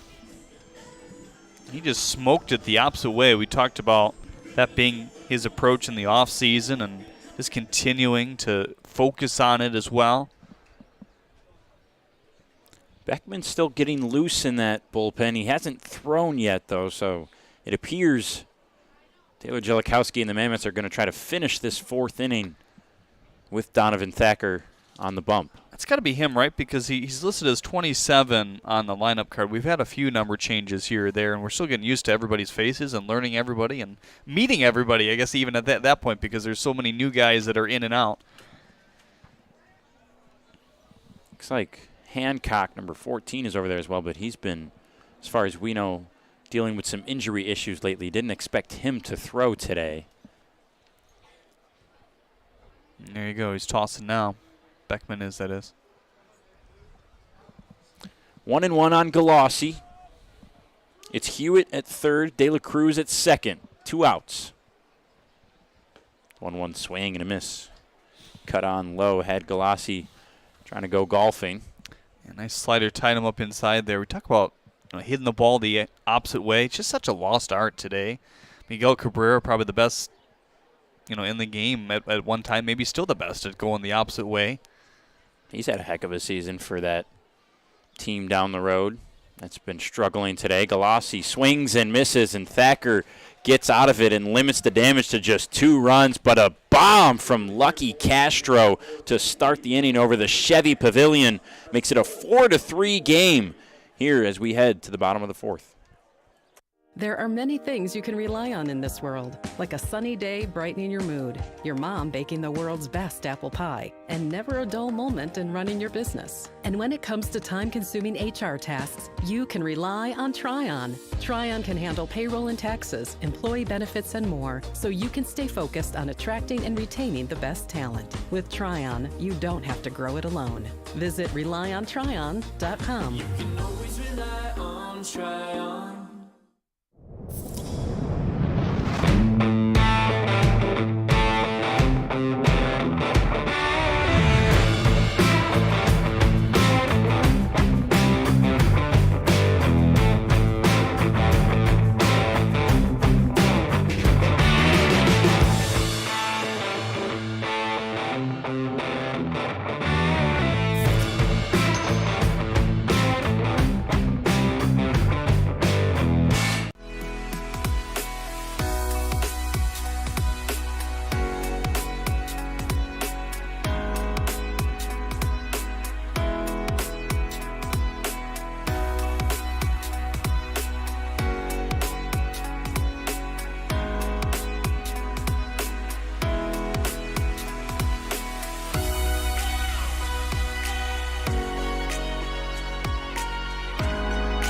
Throughout your life, from big moments to ones well earned, we're your financial guardian angel.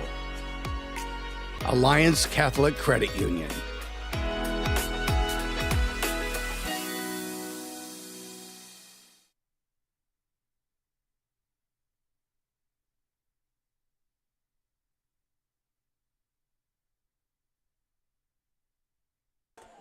Bottom fourth here, 4-3. The Mammoths lead it over the Unicorns after a 2-run fourth inning from Utica. Was highlighted by a Leandy Castro bomb to left field, a solo shot. Here's the left fielder, Elijah Brown. It'll be the 8-9-1 hitters this inning for the Mammoths. Brown reached on a fielder's choice back in the second, then stole a base as well, and was stranded there. He's ahead 2-0 here, the hitters count.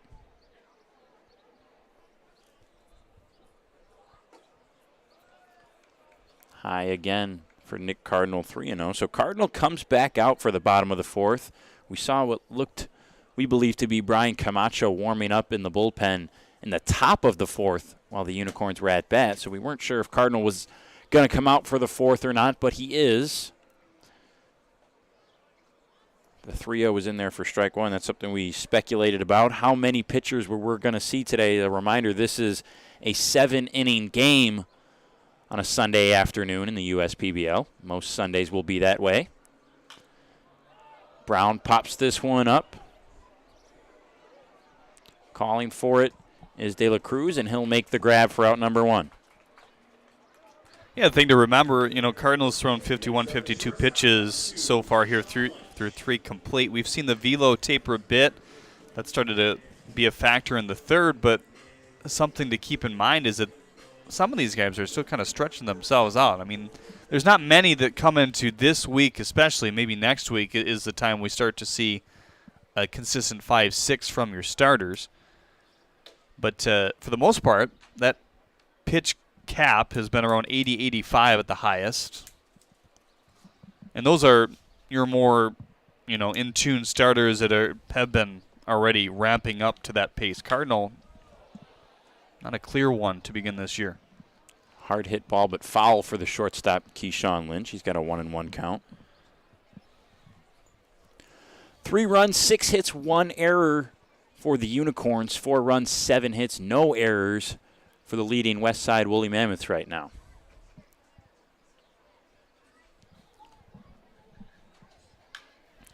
Lynch flies this one to right field. Galassi is over there, makes the grab. 2 up and 2 down, 2 easy outs for the Unicorns. Eileen chimes in from St. Clair Shores. Hayden Wessa says he's watching from Howell, Michigan today. Emma Welch watching from Charleston, South Carolina. We're reading for Ari Sakopoulos today. Bryce Fallon says, love going to games. Go Unicorns. Lance Robinson will be in the building tomorrow. Rooting for the Unicorns today from the couch, he says. Jealous. Spending Sunday on a couch. That's what I'm going to do after this game's over. Caruso checked his swing. That one hit the nub. Foul, 0-1. Although, Lance, if you can, go find some shade somewhere. Maybe take your phone outside. Beautiful day to get outside, yeah. Caruso strikeout in the first. Swinging, caught looking in the second. He's up there for his third at bat today. He looks at a ball way outside, ball 1.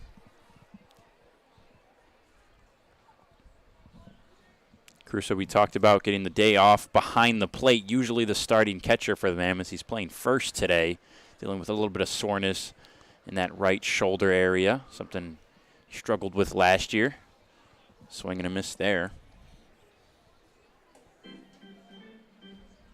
They really like the way he's hitting the ball to start the year today. 0 for 2 with a couple Ks, but has hit it pretty hard, including yesterday. Didn't have a lot to show for it, but hit a few on the line right to guys.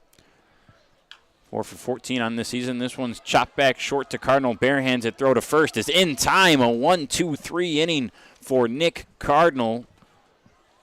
A good job there as it's still 4-3 Mammoths lead.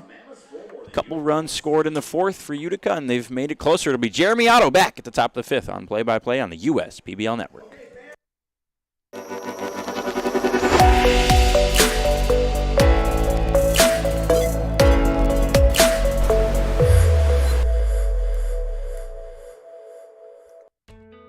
As your neighbor who works at Ascension, Michigan, and a cardiologist who's practiced for more than 20 years, I'm going to keep asking, how are you feeling today? Your care can't wait. Getting care sooner can mean catching things before they get worse. At Ascension, Michigan, our ERs and our hospitals and other sites of care are maintaining strict precautions for your safety. Studies have shown that people will get care sooner if they're encouraged by their doctors, family, and friends. Get the care you need at getascensionmichigancare.com. What makes Detroit Mercy so unique is the fact that it's in the middle of Detroit, and especially with their service learning programs, you really get a chance to be a part of the community. Detroit Mercy. Build a boundless future.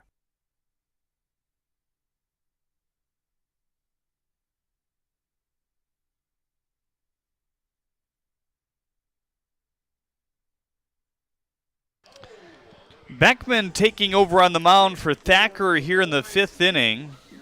Thacker goes 4. Gave up 2 home runs of the solo variety, one to Galassi, a bomb to the opposite field, and then Castro absolutely obliterated a ball into the wind over the Chevrolet Pavilion in left field and tight to the foul pole over the Dogs. I wonder if one of them tried to get it.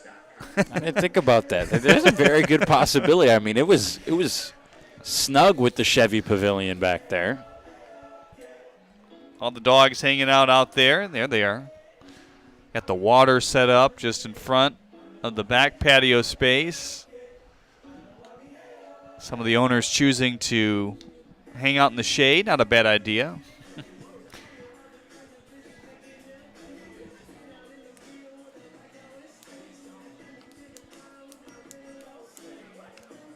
How about this? Angela Oliver on Facebook says Steven and Charlie are rooting for the Unicorns and watching the game in the pool.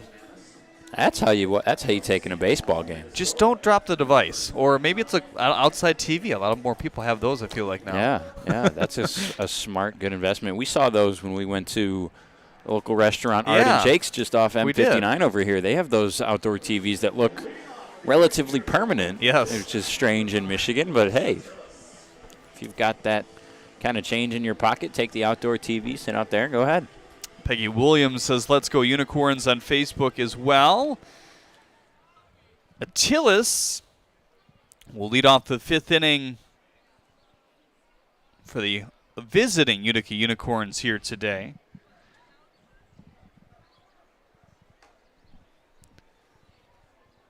Looks like we have an Attilas fan from Boston watching today as well. Both Attilas and Eric Ramirez are from Boston, quote unquote. They're originally from the Dominican Republic, but that's their second home where they've been for a while. You hear a few fireworks going off outside the ballpark. Yes, not Firework Friday here, but Attilas and Ramirez, the two from Boston that have kind of worked in tandem their whole baseball career has been lifelong friends. Two guys that we got to meet yesterday and today, and very fond of them already. Two very nice young people that we got to talk to. Look forward to speaking with them throughout the year. Yeah, how cool is it to do that at the professional level as well? And this is not some, like, hey, let's make a show here from the USPBL or anything. We know that after the 2-1 here, this is in the hands. These are two quality baseball players, two quality infielders. You heard it from Adrian Guzman, who knows a thing or two about fielding ground balls at the shortstop position, a guy that got picked up by the Twins and played last year with the USPBL as well. Now coaching as the assistant manager under Jim Essian. 2-2 is fouled back, but what we hear, Jim has given him a decent amount of responsibility in his first year coaching, so that just says a lot for how his manager views him as well, what he's going to do at this next level. Guzman's got a great relationship, you can see, with his players, a great guy to have in that locker room, in that clubhouse, in the dugout during the games. Knows a lot. Played here. Can give a lot of advice to some of the younger guys and the first-timers. How about Attila's fighting hard here? Full count. Fouled 3 away. Staying alive. Trying to snap his 0 for 2. A pair of ground balls on the infield. Here's the full count pitch. Good take on the inner half. The 86-mile-an-hour fastball, and it is the third walk today as this Unicorns offense has drawn. Spend a lot of my free time listening to the Detroit Tigers on 97.1 with our good friend Dan Dickerson and his partner Jim Price. And for those of you that also listen to them, you know what Mr. Price always says. It's the art of hitting. And that was a great job there by Attilas. Very hearty at bat. Saw 7 pitches, fouled 3 of them back. Able to hang in there and get a walk. Lefty on lefty. Here's the first pitch to Sakopoulos. Breaking ball in for strike 1. Really nice pitch. I think Sakopoulos saw that one coming at his eyes out of the hand, and it just flew back over the heart of the plate.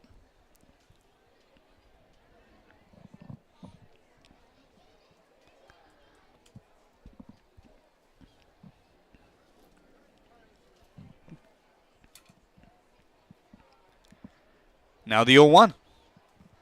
Fastball away. Beckman, the 6'1", 200-pound lefty, native of St. Paul, Minnesota. Fastball, slider, changeup. Changeup, which we've already seen him throw once here in this inning, has been a pitch that's really developed over the last few years, become one of his better pitches even. Now the 1-1. Away. That's just one of those pitches that's seems to be a bugaboo for a lot of guys. Some guys just ditch it because they can't throw it well, or you hear a lot of guys as well just searching for that right grip. There's a number of grips that you can use. Another thing we've talked about, too, is some guys, their hands are a little bit too big for it, and a typical frame for a pitcher is usually 6 foot plus. We see a few guys in the USPBL that touch 6'3" and above. We got a couple 6'5", 6'6" guys. And usually someone that big is going to have really large hands, and that makes it a little bit more difficult to throw that changeup, so you got to rely on some of the other off-speed pitches. And we see a lot of those pitchers with really good curveballs, a couple nice sliders. Most of them are more power pitchers. Get downhill, throw hard, 92, 94 with the fastball. Yeah, Murphy, who is also on the Mammoths staff, is one guy that told us about that with his hands being too big. He went to the splitter as an option. 3-1, fly ball to right field. Vaughn Jr. looking up, and that baby's gone. Ari Sakopoulos with his first home run of the year, his second extra base hit today as well, and giving the Unicorns their first lead of the game here.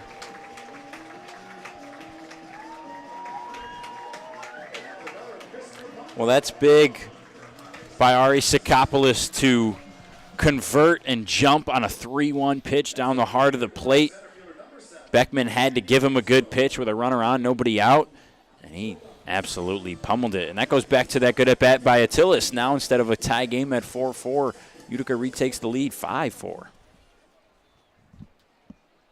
Man, the heart of this order, this is just a tough order all around to face. You've got guys everywhere who are more than serviceable with power, with contact, with some speed, just on-base percentage. Ari Sakopoulos hits a 2-run shot, and who you got to turn around and face? This guy. Who hit the largest of the home runs thus far. First pitch to Castro nearly nips the leg.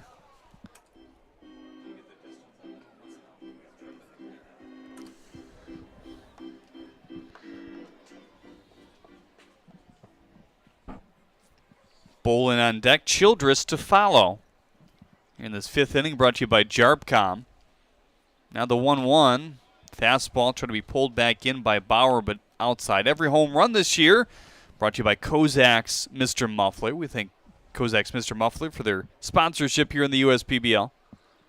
Been a long-time partner. Now the 2-1.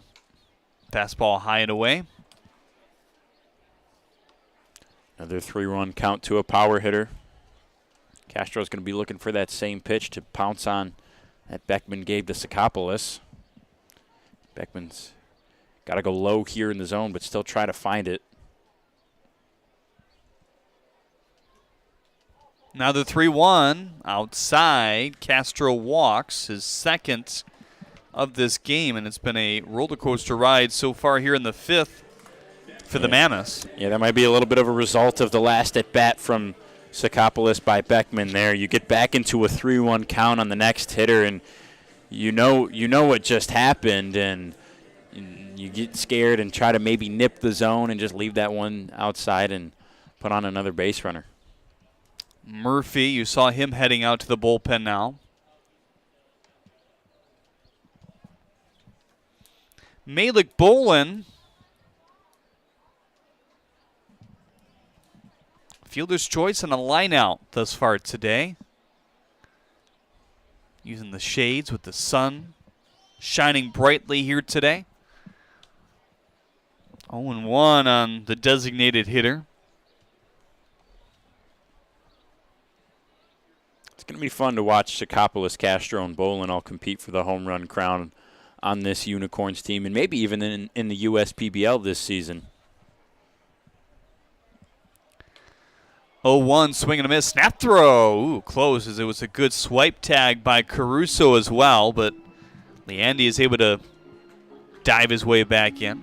How about Michael Allport commenting on YouTube? He said, on my sofa here today in Northeast Brazil. Love the Westside Woolly Mammoths, who, as I write this, fall behind 5-4. So that's the Commoners' jinx. No, we joke. Jinx. 0-2 is a swing and a miss by Bolin. Much needed first out in the 5th for these Mammoths in a 7-inning contest here today on a Sunday. Well, I was giving Bolin his props for being a sneaky power hitter, guy that will hit a lot of home runs, maybe the most on the Unicorns. And again, here's another one, Noah Childress. Hard contact his first at-bat in the 2nd, and more of a blooping single in the 4th. Outfielder's deep on this righty with that wind blowing straight out. Watch out, Pavilion on this hitter as well. Takes a hearty rip at a fastball high and nicks it back to the screen. Maybe we need to get that map back out from 2020. We had all kinds of countries filling it. Most of the states in the U.S. filled on viewers. We thank everyone for tuning in here today. A lot of different cities in Michigan as well have chimed in. Now the 0-1. Fastball in for strike 2. What a good weekend it is for probably a lot of people heading up north as well. Yeah. Kind of that inaugural type week where you start to see the campgrounds fill up. Well, I was supposed to have a softball game tonight in my little pickup league, and sure enough, too many people are out of town. But they're somehow in town tomorrow, which I found interesting. Yeah, apparently the game is being pushed to Monday night, which doesn't make a whole lot of sense. Maybe there's just a lot of barbecues happening today or something. Maybe there's just bad miscommunication between a bunch of young adults. Maybe they're not coming tomorrow either. Yeah. You're going to show up and... There'll be 4 of us taking BP. You and the umpire. With 2 balls. Here's the 1-2. In there for strike 3. Tough pitch for Childress. You saw he was a bit flustered. And that out number 2 here in the 5th. Well, that's a pretty good recovery, if I say so myself, from DeAnthony Beckman. Walk, home run, walk, and then KK. Chance to get out of the inning alive. Maybe he can come back for the 6th.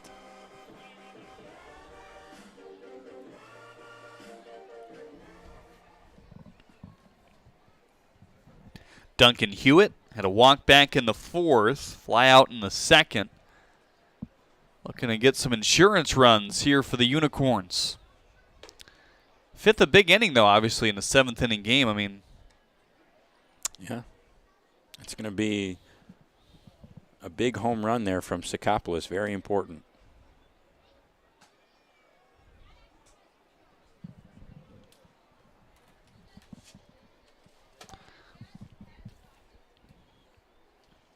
Here's the 1-0.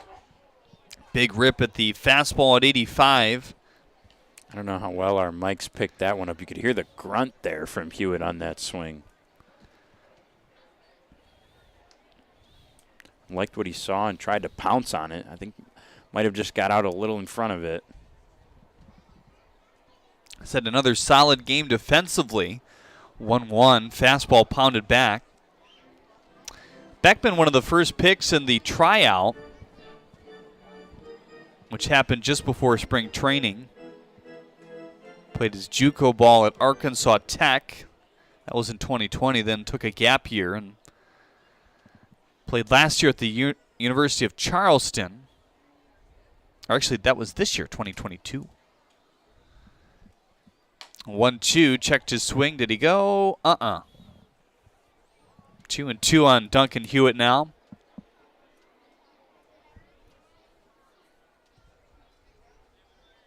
He has a cousin that plays for the Detroit Lions. He's actually staying with him right now as he tries to find a place himself. Jay-Sean Cornell, defensive end out of Ohio State.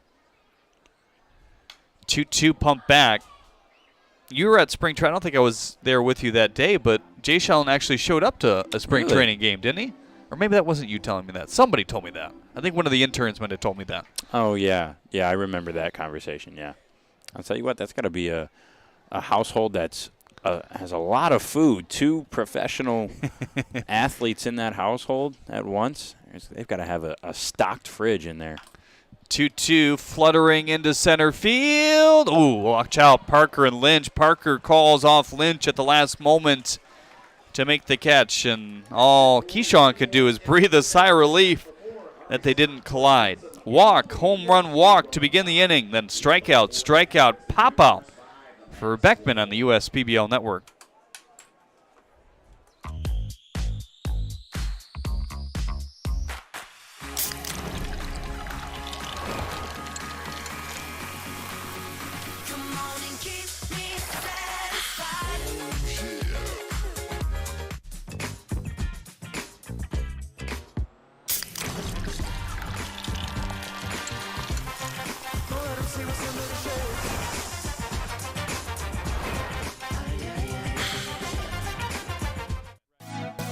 Dunham Sports is a proud partner of the USPBL. Big names, low prices, delivering value since 1937. At Fifth Third Bank, we're working hard to make banking a Fifth Third better, which means we put 166.7% into everything we do. I think you can only give 110%. Well, with free checking, fraud protection services, and an automatic savings tool to help you quickly reach your goals, 166.7% is possible. Oh, wait till my 8th graders hear about this. They're gonna be like, it's not possible. Well, yes it is. This is banking, a Fifth Third better.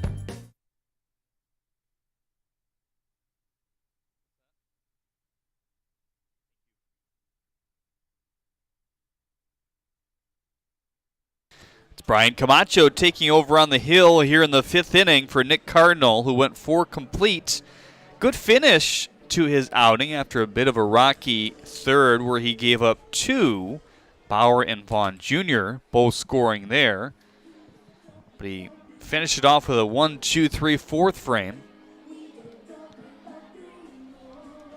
Tanner Thomas, Trent Bauer, Greg Vaughn Jr. That's 2, 3, 4 in the lineup here in the fifth inning for the Mammoths. Camacho, a fastball that this semester in college reached all the way up to 95.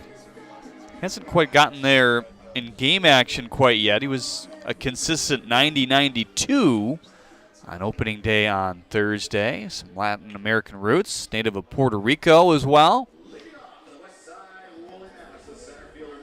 Fastball, slider, curveball, cutter. The curveball is rare. Cutter, he's kind of working on it as well. So mostly fastball, slider. It's a pretty sharp break to the slider as well.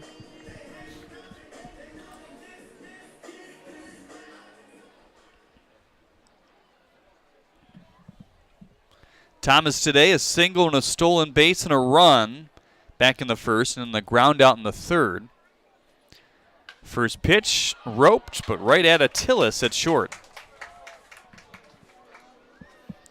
5 runs off 7 hits and 1 error for the Unicorns. 4 runs off 7 hits and no errors for the Mammoths thus far. It's another one of those games where you kind of feel satisfied about what you've seen, kind of everything again. Yeah, we've had a little bit of everything. We haven't had, same thing last night. The one thing we missed in that game that we haven't had today, and there's still baseball left, was a play at a base or the plate. And there were no really close throws. There was kind of the one here earlier with Childress, but he still scored standing up. But, yeah, we've had power, we've had base running, we've had fielding, we've had pitching. Bauer looks at the ball low. Camacho, in his lone appearance thus far, was an inning's worth. 3 hits given up, 2 runs. They were both earned, and a K. That wind still ripping to left center field. It's already played a factor into some of the balls hitting the air. 1-0. Fastball at 93, I believe his best recorded yet. Up high at Trent Bauer there. Bauer today a single himself back in the third. Catching today for Taylor Jellikowski's team. Now the 2-0. Fastball low, 3-0 on Bauer. Walks have not been an issue for this Unicorns pitching staff here today, which is a fresh sight. They walked 7 in the first 2 innings the other day. 4 for the Mammoths thus far today. 3-0, 91 on the outer edges for strike 1. Yeah, Cardinal did a great job today not putting too many base runners on by way of base on balls. The Mammoths certainly earned those 4 runs that they've had today. 3-1, going to be foul. No, fair. Wow, that kind of floated. I think the wind helped that one fair to the right. Trent Bauer heading to second base as Sakopoulos retrieves it in the corner. And a 1-out double here in the 5th. Yeah, I'm with you, Jeremy. That one sure looked like it was going to be 1, maybe 2 feet foul, a close one, but one that Bauer wouldn't be too upset by. But it just kind of stayed on that line and hung right there and landed about a baseball or 2 inside the line. In a dangerous spot, gets all the way to the corner, an easy double for Bauer. Greg Vaughn Jr. today, a productive day at the plate. Hard contact in the third with a double. He reached third off a booted ball by Castro in center. And the single by Greg as well back in the first and an RBI. Nearly gets hit as Camacho buries the heavy 91 in on the legs. Well, he had that great base running back in the first as well. Scored on a double from Parker all the way from first on a hard hit double. Was able to come all the way around that one, got to the gap. Murphy has been warming for the Mammoths. Looks like he's ready to go if they need him in the next half. 2-0 on Vaughn. So we talked about it. Beckman with a rough start. Walk, home run, walk, but then finished it pretty dang good against some good hitters. Strikeout, strikeout, pop out. 2-0, popped it foul. We already talked about it with Andrew Verbrugge, kind of what he has done in his 2 starts. Has seen a few rough patches here or there, maybe a pitch he wants to have back, but he's really good at shaking things off, and that's something that Shane McCaddy and some of the brass here in the USPBL, Paul Nochu is in charge of development. They're going to look at, when it comes to pitchers, how can they bounce back from those adverse situations? And we've seen that from a lot of guys around the league. It seems to be an attribute that many pitchers come into this league having already attained the ability to bounce back after a tough at-bat, a tough inning, whatever it is, and not really compound the error and go out there and get batters out. And let's face it, if you're here as a hitter for half a season, and you're here as a pitcher for half of the season, you're going to know each other pretty well. So there's going to be some balls that, maybe if it was a larger league that would not get out or vice versa. It's a few balls that the hitters are going to tag because they know the tendencies. Yeah, with just 4 teams and no more than 20-man rosters, these relationships, not just on your own team, but with the rest of the players in the league, they become very intimate, and guys become close and develop good friendships. A lot of these guys work together on the USPBL stadium staff on their off days when they're not playing. That's another way that they become closer, even if they're not teammates on the same team, opponents. Yeah, Nick Kreitzer, I think, was kind of the first guy to do that last year, made it a bit popular. We've seen many guys do the same. And it's funny, we were on Field Level, I think it was yesterday or the day before, and you said, hey, that's so-and-so. And I'm like, really? They just look so much different in the button-up shirt, and they're not in the hat and the baseball jersey, the hoodie, or the BP sleeves. Yeah, that was Malik Bolin and Justin Rasmussen were out here working yesterday in the suites. Joe Burke of the Diamond Hoppers, first baseman for them, he's here today. Those are just the ones we've seen. I'm sure there are more.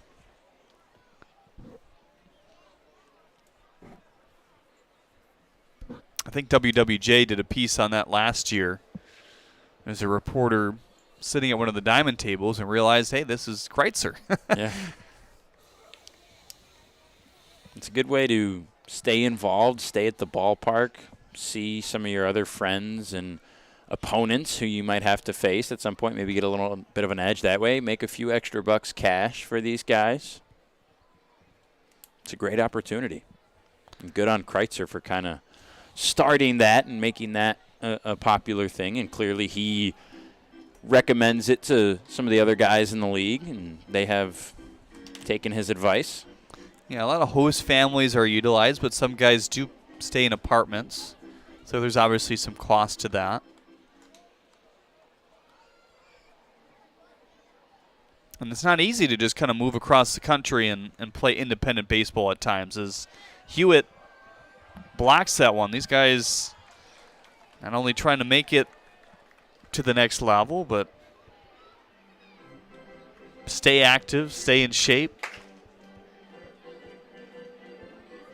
get their workouts in the morning as well when they're not playing, get their bullpens in if you're a pitcher. Those are usually done here on the bullpen mounds earlier in the day.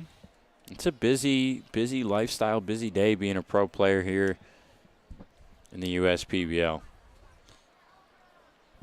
Now the 3-2 ripped back off the high screen here.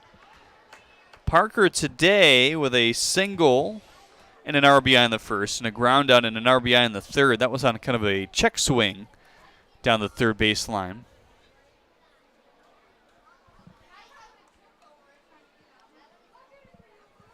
Not much action going on over there in the Unicorns pen.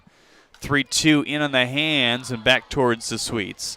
Well, tomorrow, of course, Memorial Day, another afternoon start. The gates will open at noon with the first pitch at 1:05. It's the Hoppers and the Beavers going at it. All active and retired military get one free ticket to the game. You can redeem your ticket by calling the box office at 248-759-5278. Now the 3-2 again with runners on second and third. Snappy breaking ball. See you later. Camacho punches out his first here in the fifth.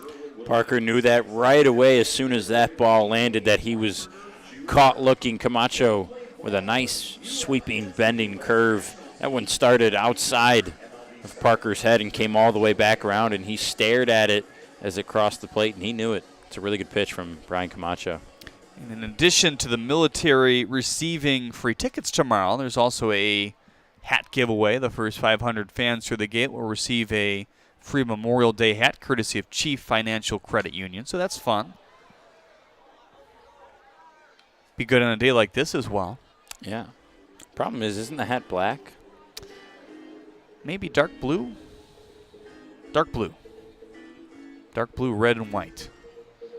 Appropriate. Yes.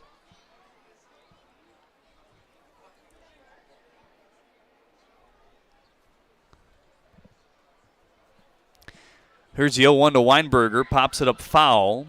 Single for Wade back in the third.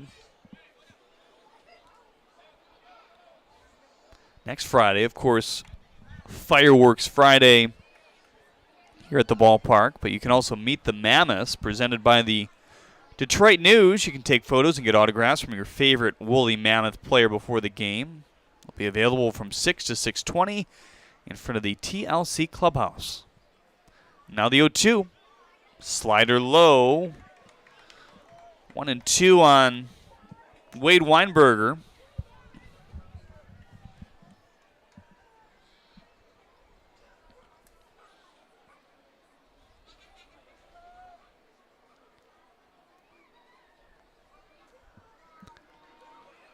Low and in. Gonna test it. Bauer thought about it. Now he wheels back and dives in.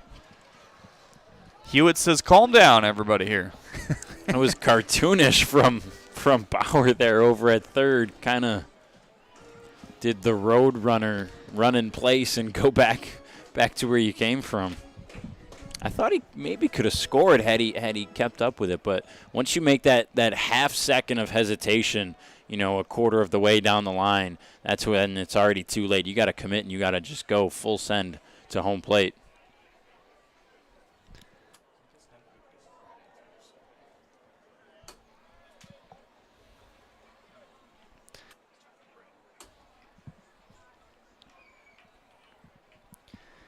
Two and two on Weinberger.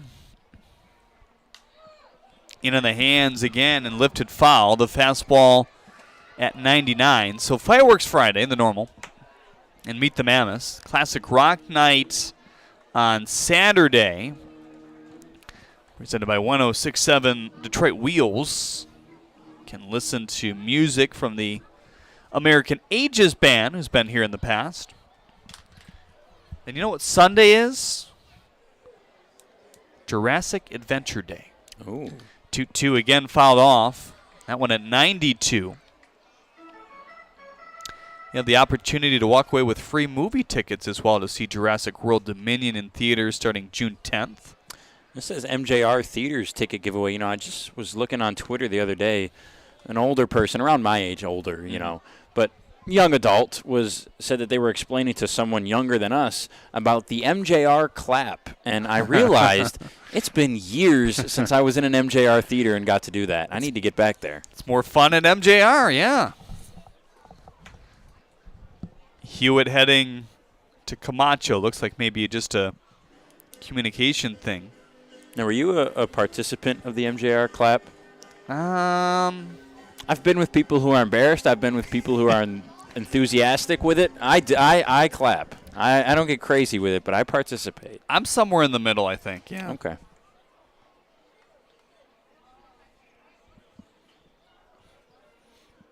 Here's the 2-2 on Wade.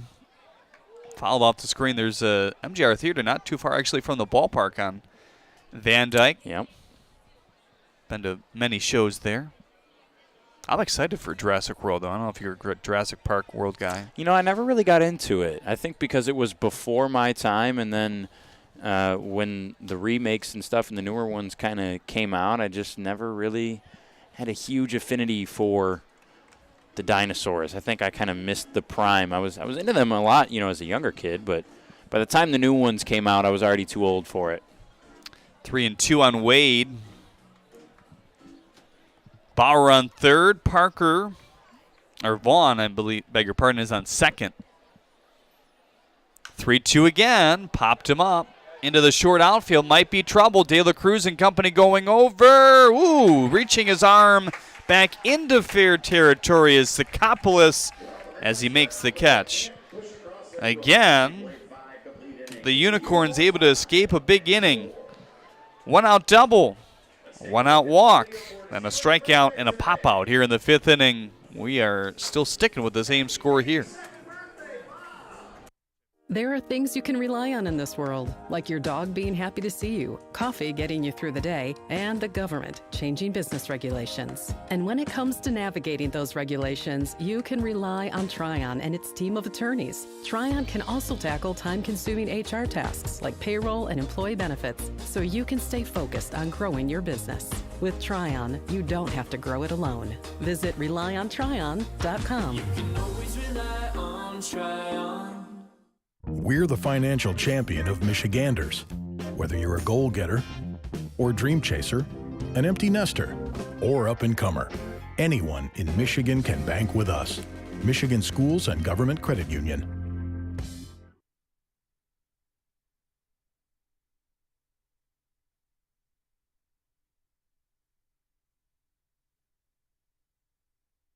Those dogs got the moves, huh? That's on that Bark in the Park graphic there. Yeah, I don't know who taught them how to do that, but that's a good choreographer. It's hard enough to get your dog to sit down and roll over, let alone boogie. We saw the hat on the dog. Well, we shot our pregame. Have you seen any other interesting dogs I haven't out today. there? The hat was confusing because it had holes for the ears, and then it's dogs' heads are not made to wear hats. The hat wasn't snug, and it was just covering the dog's eyes. He just couldn't see. Well, when it's time for baseball, it's time for beer. Two Hearted Ale has been named the #1 beer in America for the past 4 years by members of the American Homebrewers Association. Play ball with the best. Two Hearted Ale, the iconic American IPA from Bell's Brewery, Comstock, Michigan. Please drink responsibly. Of course, the West Michigan Whitecaps out in Comstock Park. Yep. Good area over there on the west side of the state. You got to do a game for them recently? I did, yeah. That was fun. With Dan Hasty, my counterpart at Detroit Mercy. He does the radio. I do the TV for men's basketball. New pitcher here for the Westside Woolly Mammoths. It's Murphy coming in. We weren't sure whether we would see Murphy here today. It was definitely a possibility, but with this 7-inning game here today, you really never know how many arms you'll get in. Thacker went 4. They knew they wanted Beckman as the first reliever out of the pen. It started rough for Beckman. Walk, home run, 2-run variety, and then the walk. But then he struck out Bolin, struck out Childress, and got Hewitt to pop out. They also would like to get Colin Ledbetter in if it's a save situation and or close game situation as well, if we're tied or something like that. Murphy, one of the few guys in this league who hails from a larger university out of college, from Cincinnati. That one ate up Keyshawn Lynch at shortstop. Probably going to be ruled a base hit here to begin the 6th. Yeah, it's a really tough hop. Lynch maybe could have played that out of the air, instead decided to go for the short hop and throw over to first. Didn't work.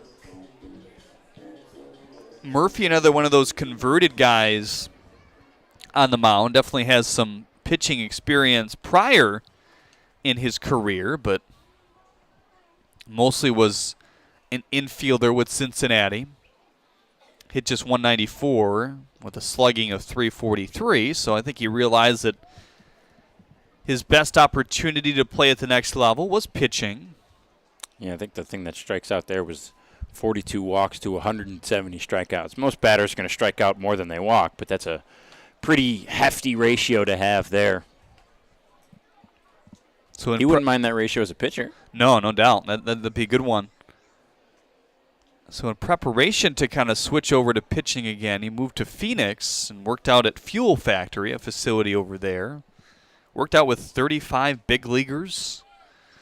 1-1, in for strike one. Throw was skipping and close, but Parker couldn't glove it.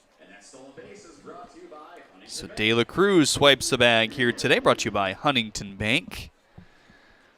I'll tell you what, we've talked highly of these catchers, and we've seen a lot of them make some good defensive plays, but there have also been a lot of stolen bases. I think if I remember correctly, there's only been 3 players caught stealing this year. 2 of them from the Unicorns, Duncan Hewitt. Yep. That was an opening day. 1-2, nasty-looking slider there. Got Ramirez fanning his second K of the game, and Murphy books his first K here today in the books.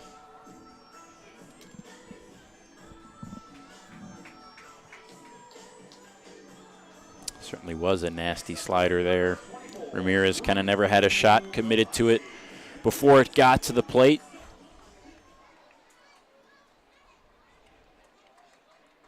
Cole Murphy in his one appearance through 2 innings gave up a pair of hits and a pair of earned runs. First pitch to Galassi is a slider in. You know, as neutral broadcasters here, because we don't really cover one team, you know, in a league that has 4 teams and all plays at the same stadium here at Jimmy John's Field, you know, we can kind of just sit back and enjoy the game. More on that thought in a minute here.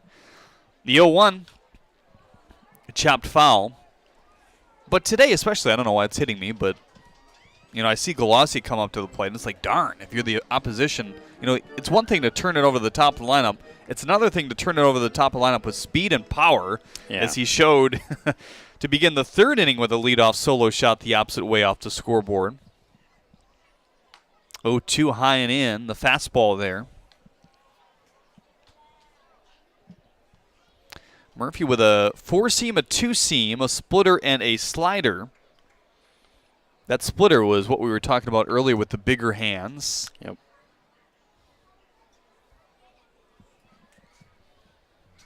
Now the 1-2. On the ground to the first baseline, Caruso with a great pick over to first. Murphy covering and just... Did they call him safe or out? Yeah, he was safe.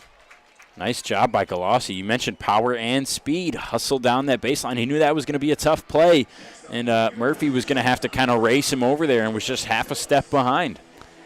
Well, that's the other thing, converting to pitching, which is probably kind of fallen a little bit under the radar for Murphy. Obviously, as an infielder, used to going over and covering the bag, but a different story when you throw in a pitch and now have to, you know, get in that athletic stance and trot over there if a situation does come. And not a lot of PFP that takes place really after spring training and pro ball. As this ball in on the hands, Attilas hits it to left. Brown going to tee up a throw, uncorks one wide, and scoring is Adam De La Cruz to give the Unicorns a 6-4 lead. Sack fly always going to do the job for Attilas.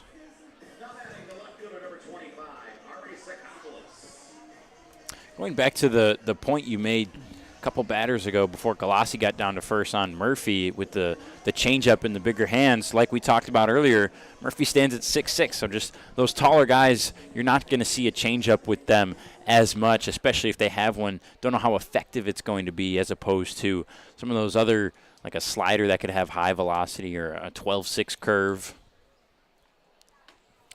First pitch to Ari Sikopoulos, a swing and a miss. He hit a deep ball himself to right center, a 2-run home run in the 5th to give the Unicorns their first lead, which is now 5 runs off 9 hits and 1 error. Or 6 runs, I beg your pardon. 4 runs off 8 hits and no errors for the Mammoths. 0-1 to Ari. Boy, got that one inside. Hit it home run distance, but foul back towards the bullpen down the right field line. Ari looks comfortable in that left-handed batter's box today. And I think that's something we didn't really see from him through the first 2 games. I don't think he's looked as comfortable as he has today.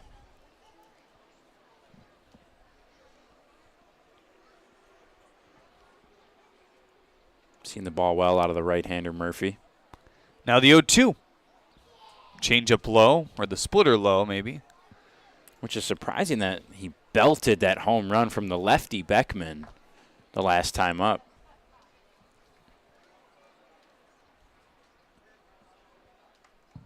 Short lead for Galassi at first, the 1-2. Straight back at some fans here with the metal railing meets the mesh screen. Cole Murphy teammates with former USPBL starter for the Birmingham Bloomfield Beavers the last couple of years, A.J. Coleman.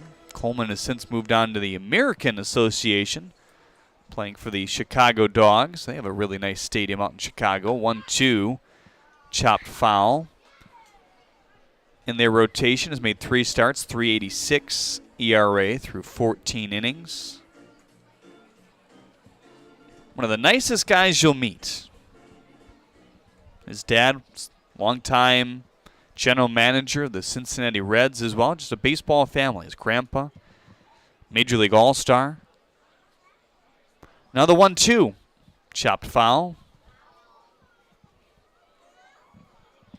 Or if you're having a tough time putting away Sakopoulos here, that's because he's fought off anything near the zone for 3 pitches in a row now.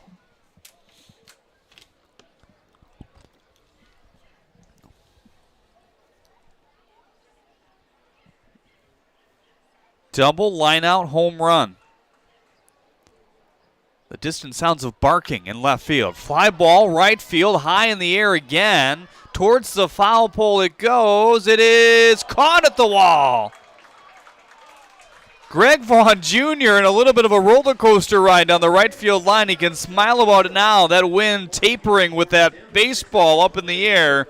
It looked like for sure it would head foul and out of play, but Vaughn Jr. stuck with it and snares out number 3. 6-4 Unicorns on the USPBL network.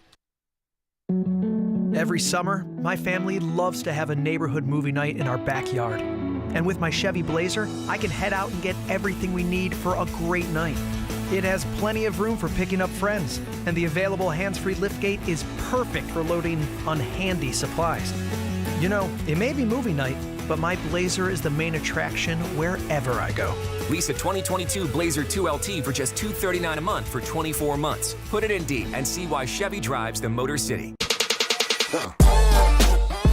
Check your checking. If your account doesn't get you pumped, amped, or geeked, make the switch to Genius Checking from Genesis Credit Union. It's just genius.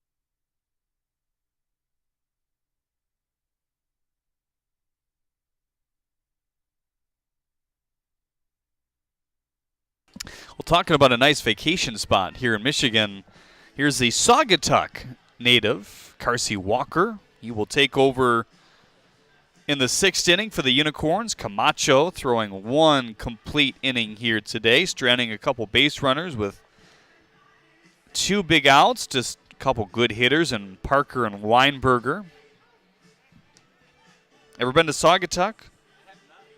I have not yet, but you know, I spent a weekend in Manistee last summer, and I really enjoy. I've been to Alpena, Traverse City. I really enjoy the local Michigan vacation spots. Saugatuck is one I'm looking at for this summer, early in July. Saugatuck, Grand Haven. Yep, my parents love Grand Haven. That's a spot I got to get to as well. South Haven as well, kind of more towards the border. All really good spots. 7-8-9 to bat here in the 6th. First pitch from Carsey Walker. Fastball at 85, framed in for strike 1. We haven't had this conversation yet. You much of a golfer? I am not. Best spot I've been to is Arcadia Bluffs over there on Lake Michigan on the west side of the state, a few hours south of Traverse City. Okay. Beautiful golf course. I know it's way up there, but Petoskey, I really love that place too. In on the hands, and that is a no doubt about it home run. Boy, Sakopoulos looked up and gave up. He didn't move an inch from his spot in left field, about 10 feet in front of the warning track. Dakota McFadden says hello to his first professional home run. Well, that's another one over the Chevy Pavilion for McFadden, a guy that we talked about. I was very excited to see. He hit 18 home runs and 80 RBIs in just one season in the Pecos League, and starting off his debut pretty nice here in the USPBL. Teammates congratulating him. Out in front of the dugout, fastball away, 1-0. Fastball, slider, changeup for Carsey Walker, the 6'1", 180-pounder, 23 years old. The birthday in December. Fastball high, 2-0. Kind of has two different sliders, one that's more sharp, another that's more of a sweeper as well. 3-0 now on Eli Brown. Guy that chokes up pretty far on the bat. Really smart guy from what we hear. Haven't had a chance to talk to him quite yet. 3-0 is in there for strike one. His manager, Taylor Telikowski, said, hey, he has a science behind why he chokes up. I believe an engineering major. Don't see a lot of guys do that anymore. In for strike two. Yeah, it's more of an old-fashioned kind of style. And even back then, not too many hitters used to do that. But he chokes a good 2, maybe even 3 inches up on that bat. Had that hard hit ball down the first base line. Placido Polanco, a guy for the Tigers that was really good with the bat, really good with the glove at second base. Choked up all the time. One of my favorite Tigers all time. Yeah, fantastic Tiger. Grew up in the glory days. Can't wait to get back to those days, huh? Sooner rather than later. Yeah, we thought we might be there a bit closer, at least this year. Lynch on the ground to Attilas, trips. Can't get it out of the glove, and everybody is safe here. Boy, we've seen some good fielders. Both Ramirez and Attilas, the longtime buddies, have trouble with balls today. Yeah, and again, it's not even the same. That's kind of the same as Ramirez, where Ramirez just no fault of his own slips on the grass. Attila's kind of stumbled on the dirt there, and the unfortunate thing for him is even with him stumbling there, that's probably a play where he has enough time to still at least get the out at second, maybe two if Ramirez can flip it over there fast enough. But the problem was Attilas fell on his glove that was holding the ball, and you got to get up off using that hand, and there's just too much time gone by then. You don't see that too often either. It's ruled a hit on the board. It's the 10th hit here today for the Mammoths. And what's been a tight game, they're trying to inch their way all the way back. The Mammoths had decent control this game before the Unicorns strung the bats together. Galassi, Sakopoulos, both home runs today. The sun covered by clouds on that pitch. Right in the middle as Caruso looks at strike one. Strikeout, ground out to this point. Jacking off his second is Brown. 0-1 kind of flutters in and out of the glove of Hewitt, maybe nicked there by Caruso. Jeremy Otto alongside Brendan Shabath to bring you the call here today on the USPBL Network. The sixth inning brought to you by Valpak. We thank them for their sponsorship here in the USPBL. Both runners moving. There's a liner to left. Sakopoulos twisting around, makes the catch. Those runners going to have to go back, and they're going to double them up. Ramirez on the second base bag, and all of a sudden 2 outs here in the sixth inning after the leadoff solo shot. Well, an unfortunate turn of events for Elijah Brown, who's already running on that pitch.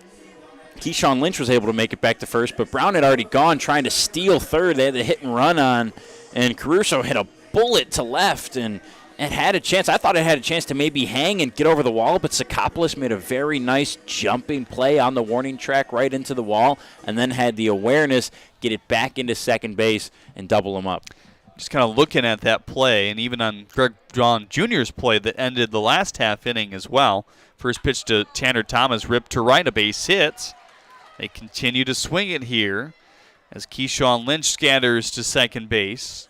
First and second here with 2 outs. You think, oh, he took the wrong path to the ball. He didn't see it right away, had a bad jump. But no, I mean, it's got to be the win because we've seen a number of balls and a number of reaction by these outfielders to that. And Sakopoulos not necessarily an everyday outfielder. He played mostly in the infield last year, but they're trying to put him out there because of all the infielders that they have at their disposal right now. Right, they got a lot of power. Most of those guys are going to try to play first, but yeah, the wind really will move a ball more than people kind of give it credit for. The average fan's reaction when a fly ball is sent out into the outfield is to watch the outfielder and not actually watch the ball and see where they kind of play it. And not often are you watching that ball, and when you're the outfielder on that ground level trying to track it, sometimes the lighting can change and affect how you see that ball. Depends on where the sun is. Hewitt has trouble locating the baseball there as Bauer just ducks out of the way, and both runners will advance. Lynch to third, Thomas to second.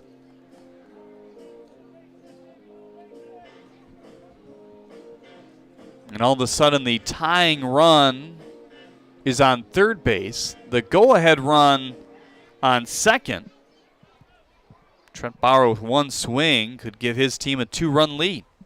Single and a double in his last couple at-bats. Hits 5th and 6th on the early campaign. He's had a good start. 1-1 fastball is foul. And really, for the most part, all up and down each of these lineups, nearly everybody has contributed. Caruso has had a rough day. Certainly the double play that was hit hard right at Sakopoulos in the end. Not right at him, but you know how that ended up. Yep. Now the 1-2. Looped to Ramirez. Easy play. 4-3 to end the 6th inning to end the threat as well. Another big fly by Dakota McFadden. A no-doubter as Sakopoulos turned around and watched it fly.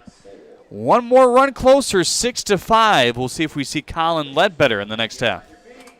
We build roads, bridges, wind farms, and pipelines, schools to skyscrapers. Our members create monuments. We operate. We're the operators and mechanics behind the advanced heavy machines that move Michigan forward. We maintain boilers and HVAC. Our members run the complex heating and cooling systems that we all depend on.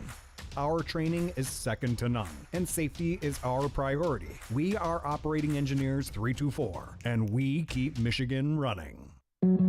Every summer, my family loves to have a neighborhood movie night in our backyard. And with my Chevy Blazer, I can head out and get everything we need for a great night. It has plenty of room for picking up friends, and the available hands-free liftgate is perfect for loading unhandy supplies. You know, it may be movie night, but my Blazer is the main attraction wherever I go. Lease a 2022 Blazer 2LT for just $239 a month for 24 months. Put it in D and see why Chevy drives the Motor City. You hear about the promo that Jimmy's John's got going on? 5 off 20? How they pulling it off? Magic? You got David's Copperfields in there? Show yourself, Copperfields! Jimmy John's. $5 off orders of 20 or more.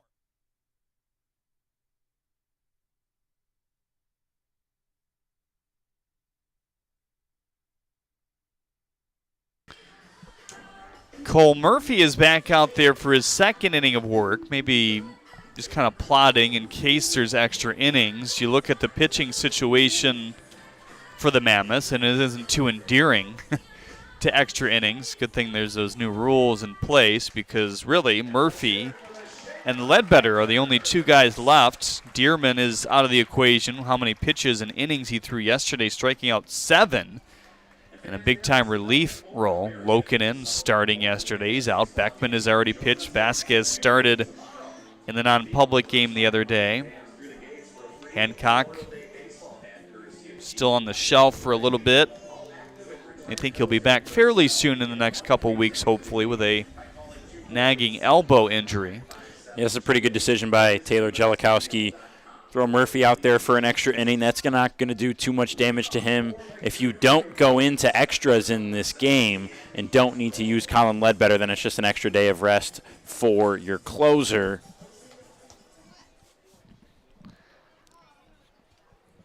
Well, the trouble is Murphy's going to have to face some tough hitters here on the Unicorns. And that's kind of the thing of converting to pitching at this level. There's not a lot of hiding to do. That's kind of why they have sent him in lower pressure situations thus far. This is not quite that, though. No, 4, 5, 6. And their team down 1. 3 big names.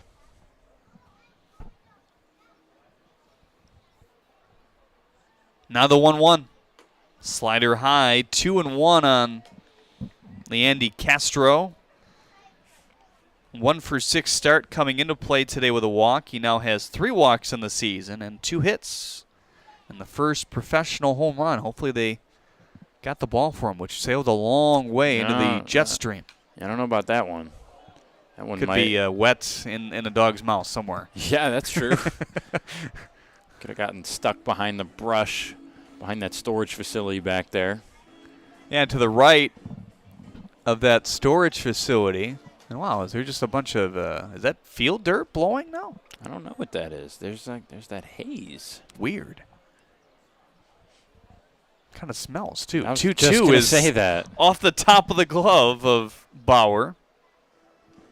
It looks like it's coming from the third base line behind the grandstands. It smells foody, right? Burnt food, maybe? Yeah. I don't know. A barbecue gone wrong? It's kind of overpowering us, though, as we have the windows open, as always. Yeah. Here's the 3-2. Nasty slider on the outside corner, and Castro chases, flustered with himself there, and that's the second K for Murphy.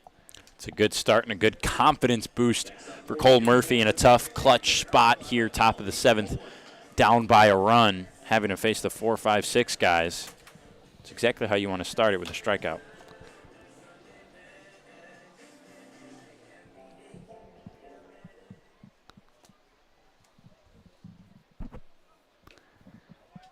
First pitch slider. Bolin saw that one diving to the outer edges. The haze is gone. The smell is not. Yes.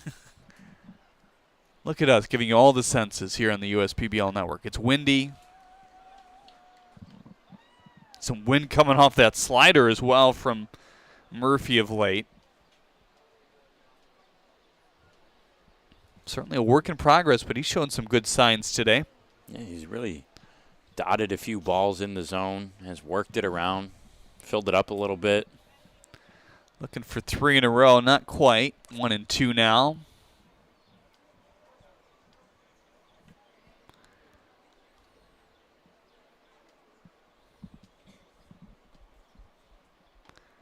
Slider curved around the plate. 2-2 on Bolin. Noah Childress is on deck.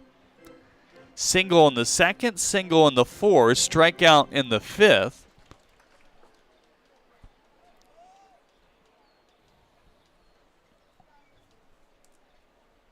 Now the 2-2.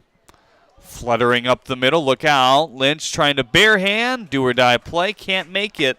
And Bolin reaches safely for the 2nd time today. Yeah, that's a tough play for Keyshawn Lynch to make. He's been a receiver of some tough ground balls at his position the past 2 games. He had a weird chop one up the middle yesterday that hopped over his glove. He had one that was coming to him at short and died in the infield grass. And that one, like you said, fluttered over the mound. Murphy couldn't get there. John Hodo now running at first base to give them some more speed here. It's a nice weapon to have, both on the defensive side in a situation like this where you're looking to extend the lead before the Mammoths come up for the final time in this 7-inning contest today. Yeah, certainly someone who can snag an easy base and get in a scoring position pretty quickly here for the Unicorns. A right fielder, Vaughn Jr., the only outfielder playing in tight. Bolin heading to second. Maybe a perfect throw, but no, not in time. As Hodo, I beg your pardon, heads to second. Hodo took a decent lead before the pitch, hopped about 40% of the way down to second as the pitch was delivered. Nice awareness to see it hit the dirt and quickly take off. And like you said, a really good throw down there from Bauer, but just one hop a little short. Hodo's got a lot of speed. He gets in there relatively safely. Line drive towards the gap in left center field. Hodo is off to the races and gone. Being waved around by Guzman. He will score standing up And Noah Childress with his 3rd single today and his 6th RBI of the year already. Exactly why you bring John Hodo in that situation. A lot of speed, read that ball well, took off pretty quickly once he saw it was going to get down and scored without a doubt. Now an insurance run for the Unicorns.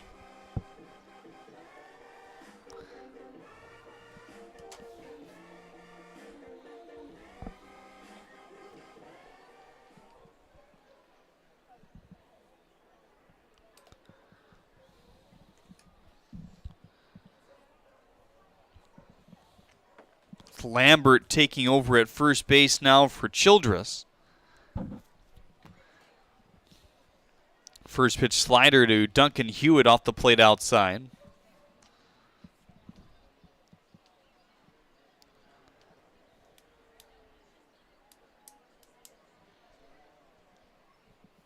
Hewitt, De La Cruz, and Ramirez at the bottom of this order here today. Fastball at 84. Maybe that was a changeup outside.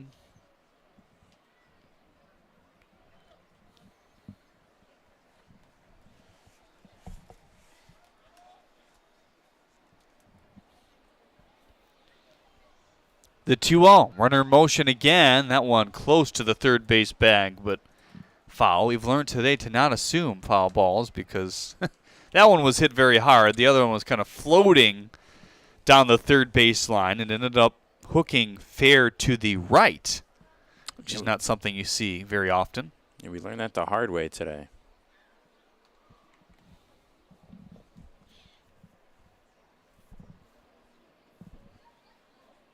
Two and one with one out. Here it comes. Fastball high, 3-1 on Duncan Hewitt. It's been mostly fastball today for Murphy. He's mixed in the slider. Not too clear whether we've seen many splitters here today. The splitter at times has a tendency to look like a sharp slider sometimes. 3 splitters, according to our analytical data here today. Popped up. Bauer discarding the mask, but he runs out of room quickly there. Jeremy Otto alongside Brennan Shabat to bring you the call here today. PJ Gradowski, your director.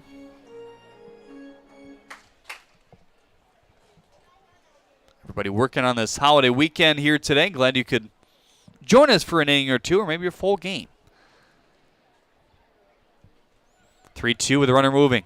Slider in there, but called a ball as Lambert was on the move. He slides in safely anyway. Didn't matter in the end, but close pitch. Called for ball 4. Now runners on first and second with still only 1 out here in the 7th inning. Pesky, annoying at bat from Duncan Hewitt. Fouled a few off. Made Murphy attack the zone. Made him come to him, and Murphy wasn't able to answer the bell. 7-5 Unicorns here in the 7th. Hodo has scored an important run off the RBI single by Childress, who has also been pinch run for by Lambert at second. Hewitt on first. With the wind still blowing straight out in left, we've had 22 combined hits in this game and just 6 1/3 innings. Now the 1-0. Fastball high. Yeah, can someone make a last-minute decision, change it to 9, see how much we can go? Did you see that Pac-12 game last night? I believe it was UCLA and Oregon State. 25-22 was the final score. Jeez. Here's the 2-0, high and in. We're certainly nowhere near that territory, but 12 total runs through 6.5 innings is not bad.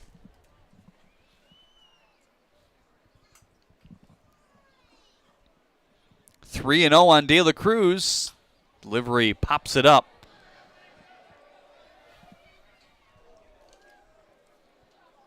Kind of a crazy score in the Horizon League final, kind of on the other end of the spectrum. Oakland University lost twice to Wright State, 14-3 and then 24-0 in the championship game to the Raiders. Yeah, that is on the opposite end of the spectrum. At least 25-22 is an entertaining offensive game.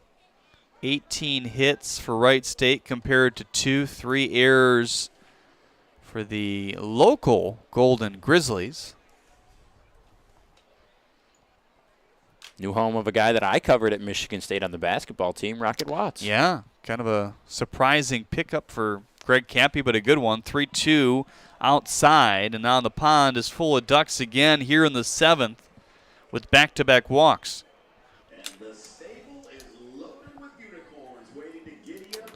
Eric Ramirez, the bottom of the order, who's 0 for 3 so far today. A strikeout in the 3rd, a ground out in the 4th, and a strikeout as well in the 6th.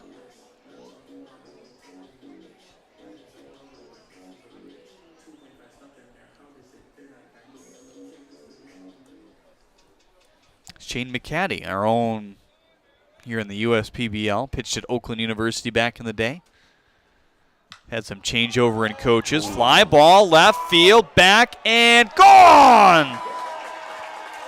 Eric Ramirez with his first professional home run. A grand slam here in the 7th. Welcome to the show, kid.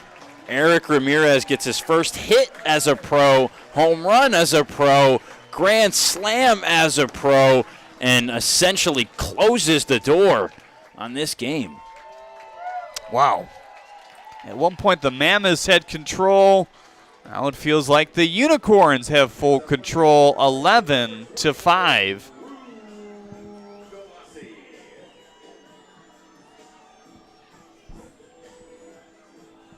Left field is not a friendly field for the pitchers today. We have seen, I think the 3 home runs that went that way are home runs any day of the year, but the win added some yardage to those ones for sure. Colossi, the 7th man to the plate here in the 7th as he looks at a ball outside.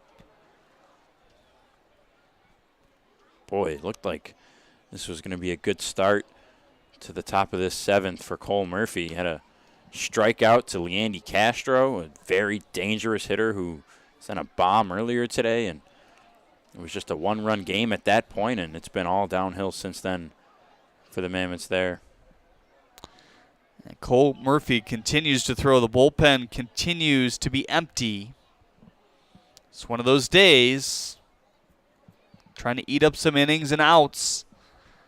With Colin Ledbetter throwing yesterday, it's not out of the question. I mean, in Major League Baseball and some circuits of the minor leagues, at this point you wouldn't ever think about necessarily bringing your closer in unless he really needed work, but it's not out of the equation even for Ledbetter to come pitch at some point in this game, but I think at this point it's only if they need him, given that he threw yesterday. It will be likely if the Mammoths have a miraculous bottom 7th comeback that Ledbetter would come out for the extras if they only tied it and were not to win. Yeah, most likely Murphy's just going to have to suck it up and finish off this top of the 7th inning here. Hometown Tigers have a 2-0, or actually it's 2-1 now. Breaking news. Guardians just scored a run in the 7th. Top of the 7th inning. Tigers 15-7 when they score 3 or more runs. They're 1 away. Swing and a miss by Glossi. That's just kind of a shocking stat. 15 of their 16 wins this year when they score 3 or more. And that can't be it be really interesting to look at league-wide, what that is, because of all the offense, obviously, that's is being maybe not generated this year because of the dead ball. Yeah, it's been historically one of the worst offensive years in baseball. So maybe I guess this year it is a little bit more in line with that. But you'd think in prior years there's nowhere near that, especially last year. Yeah. But with this offense that they put together, it's not the best offense in the world, but shouldn't still be this bad for sure. It shouldn't be the worst, I don't think. And it's the worst by a large margin in a lot of respects. Line drive to right center field, chasing Thomas back to the gap. Rounding first is Attilis. He will hold still at first. So how about the buddies? Attilas and Ramirez, each notching their first couple hits in the last couple of games. Attilas with his first professional hit there, his second time in a game. Him and Eric Ramirez coming straight from college. Ramirez started the other night. Attilas coming in as a pinch runner, getting his first start here today at short.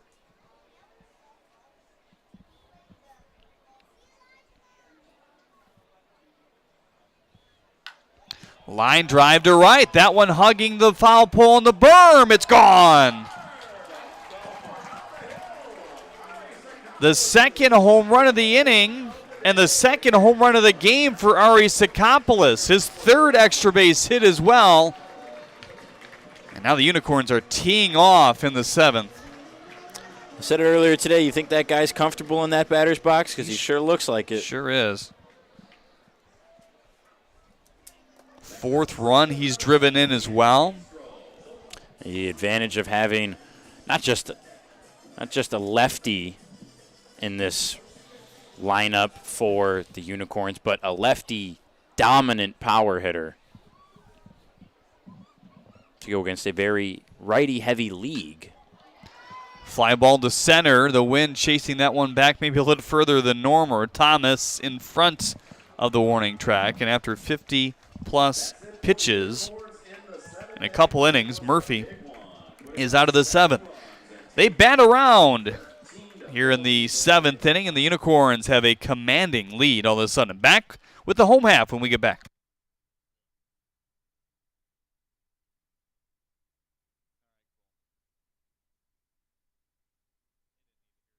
You dreamed of starting a company, not an HR department, but your business has grown fast, and so have the complexities of payroll and taxes, benefits administration, and other HR functions. That's why your business needs a professional employer organization like Tryon Solutions. Tryon provides businesses of all sizes access to top-tier healthcare and employee benefit plans. With Tryon, you don't have to grow it alone. Visit RelyOnTryon.com. You can always rely on Tryon.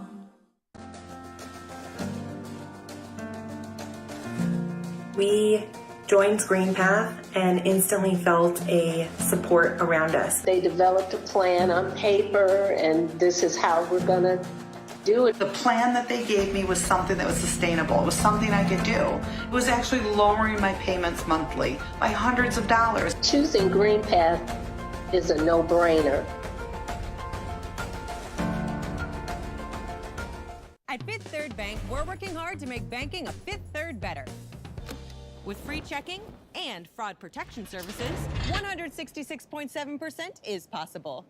166.7. This is banking, a Fifth Third better. You hear about the promo that Jimmy's John's got going on? 5 off 20? How they pulling it off? Magic?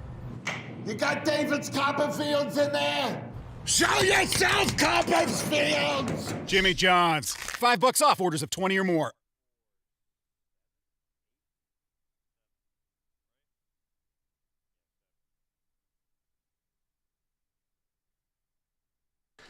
A shocker of an inning for this Unicorns offense. They scored 7 runs, 10 batters came to the plate. Castro started it and ended it. Surprisingly, he is only one of 2 to not record at least an appearance on base. Galassi the other as he struck out. There were 2 home runs in the inning.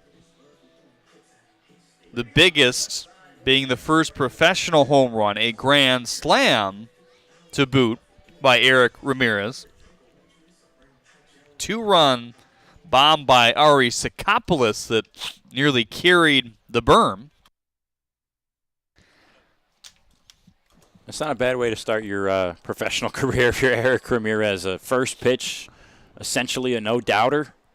Left fielder went back a couple steps and said, forget about it. Greg Vaughn Jr. looks at the ball outside. He's had a productive day at the plate. On-base percentage going up some ticks. Single, double, walk. Some catches in the outfield as well. So the updated line score, it's a messy one. 13 runs off 14 hits and an error for the Unicorns. 5 runs off 11 hits and no errors for the Mammoths. They once led this ball game, what was it, 4-0 or 4-1? 4-1 at one point, yep.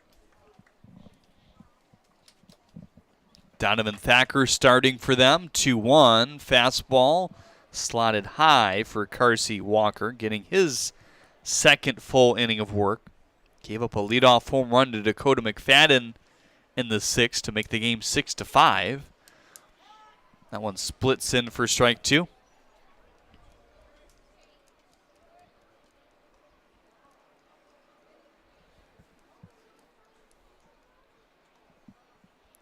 Now the full count delivery. Leadoff walk here in the 7th. Who knows? We could have another adventure here in the home half of the 7th, which if you're just tuning in will be the final half, not because of a time limit or anything, but that was the scheduled amount of innings here today. Some other games in progress in the MLB. The Rays with a slim 2-1 lead over the Yankees, despite the Yankees out hitting them 7-2 to this point. Choi and Walls with home runs for the Rays. Tell you what, Tampa Bay Rays, they're a fun baseball team to watch and be a fan of. They've built that roster up and have done right by that franchise. Tigers should look at that model. Attilas feeds to second in time. Over to first. Quick twin killing for Walker and his defense.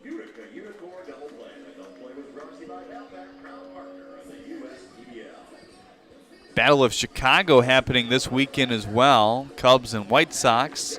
They're deadlocked at zeros in the bottom of the 6th. White Sox with Dylan Cease starting. He's had a good start. 6 innings, 2 hits, 2 walks, 5 strikeouts. It's Marcus Stroman for the Cubs. He's thrown 5, 2 hits, 1 walk, and a K. Fastball at 86 off the plate outside. Brewers and Cardinals battling 4-0 Brewers. They've 1 hit the Cardinals to this point. Burns with a good outing on the mound for them thus far. Just 1 hit through 4. 7 strikeouts. Peterson with a home run. 1-0. Fastball outside. Another AL Central battle. Kansas City and Minnesota. 5-0 lead for the Twins. Carlos Correa hitting second. Starting to perk up now. Average up to 283. He started 220 through the first month or so of the season. And that will end the ball game here today. Carsey Walker with the leadoff walk in the bottom of the 7th inning. 6-4-3 double play for Houston Parker. And Weinberger with the game-ending ground ball. What a last half of an inning in the top of the 7th it was for the Unicorns. They sent 10 to the plate, scored 7 runs, I beg your pardon, hit 2 home runs, including a grand slam, and beat the Woolly Mammoths here today. Brendan Shabath will be back with our Player of the Game interview after this on the USPBL Network.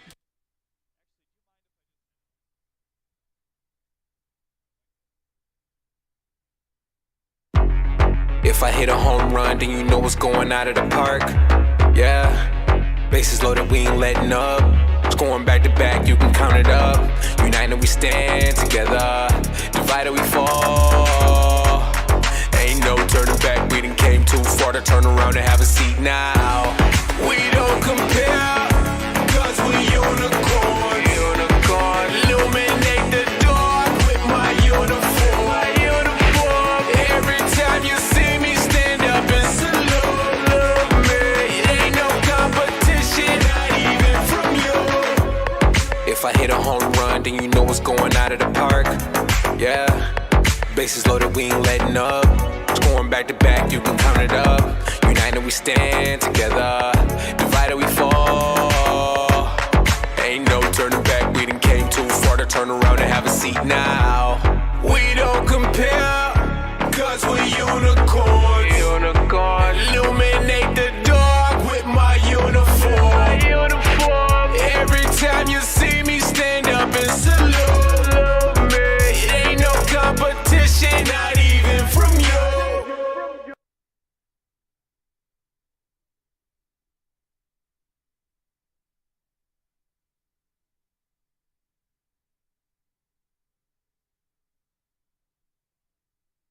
I'm all in with HR and Organizational Development Council. I'm all in with Marketing and Business Development Council. I'm all in with Operations and Member Experience Council. I'm all in with CEO Council. I'm all in with Lending Council. I'm all in with CFO Council. I'm all in with Technology Council. Our credit union is all in with CUNA councils. They call me Prospects. Since the day I was born as a diver's watch, the challengers of the world have taught me many things. Life is not a numbers game. It's about challenging ourselves. No matter what happens, just follow your heart. These pioneers drive our generation forward, not by setting records, but by never giving up. Keep going forward. Prospects. Available at Lucido Fine Jewelry. As your neighbor who works at Ascension, Michigan, and a cardiologist who's practiced for more than 20 years, I'm going to keep asking, how are you feeling today? Your care can't wait. Getting care sooner can mean catching things before they get worse. At Ascension, Michigan, our ERs and our hospitals and other sites of care are maintaining strict precautions for your safety. Studies have shown that people will get care sooner if they're encouraged by their doctors, family, and friends.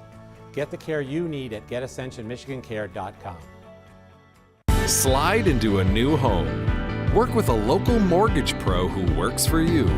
Get a cheaper, faster, easier home loan. Find a mortgage broker near you today at findamortgagebroker.com. Slide into a new home. Work with a local mortgage pro who works for you. Get a cheaper, faster, easier home loan. Find a mortgage broker near you today at findamortgagebroker.com. You hear about the promo that Jimmy's John's got going on? 5 off 20? How they pulling it off? Magic? You got David's Copperfields in there? Show yourself, Copperfields! Jimmy John's. $5 off orders of 20 or more.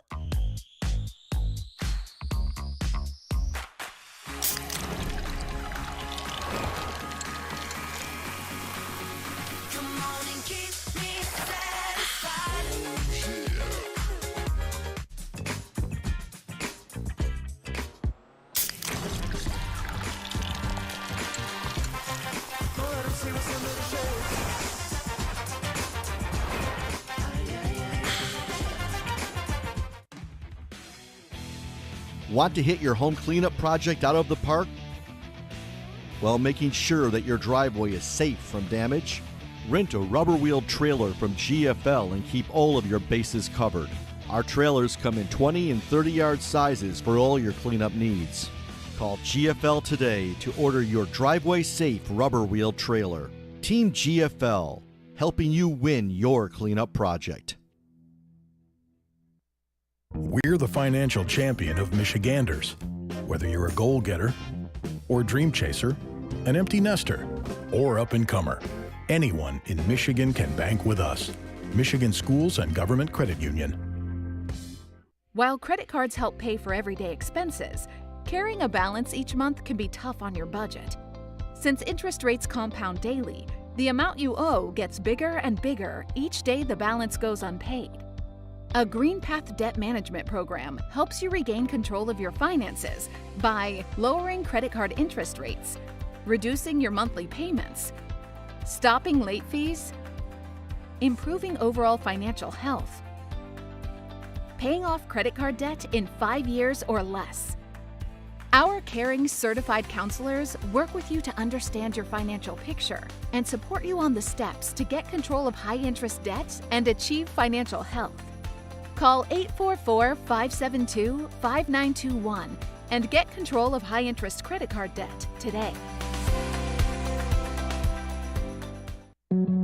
Every summer, my family loves to have a neighborhood movie night in our backyard. And with my Chevy Blazer, I can head out and get everything we need for a great night.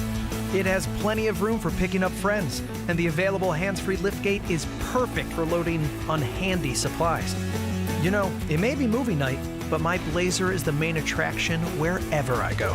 Lease a 2022 Blazer 2LT for just $239 a month for 24 months. Put it in D and see why Chevy drives the Motor City. Dunham Sports is a proud partner of the USPBL.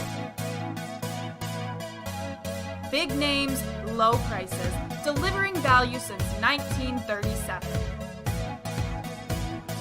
Welcome back to Jimmy John's Field. I'm Brendan Shabath here with our USPBL Network Player of the Game, Ari Sakopoulos. Ari, a big day for you. 3 extra base hits, a double, 2 home runs. You mashed 2 balls to right field, one of them over the berm and right. The other one hit the berm. Big day for you. How'd it feel today?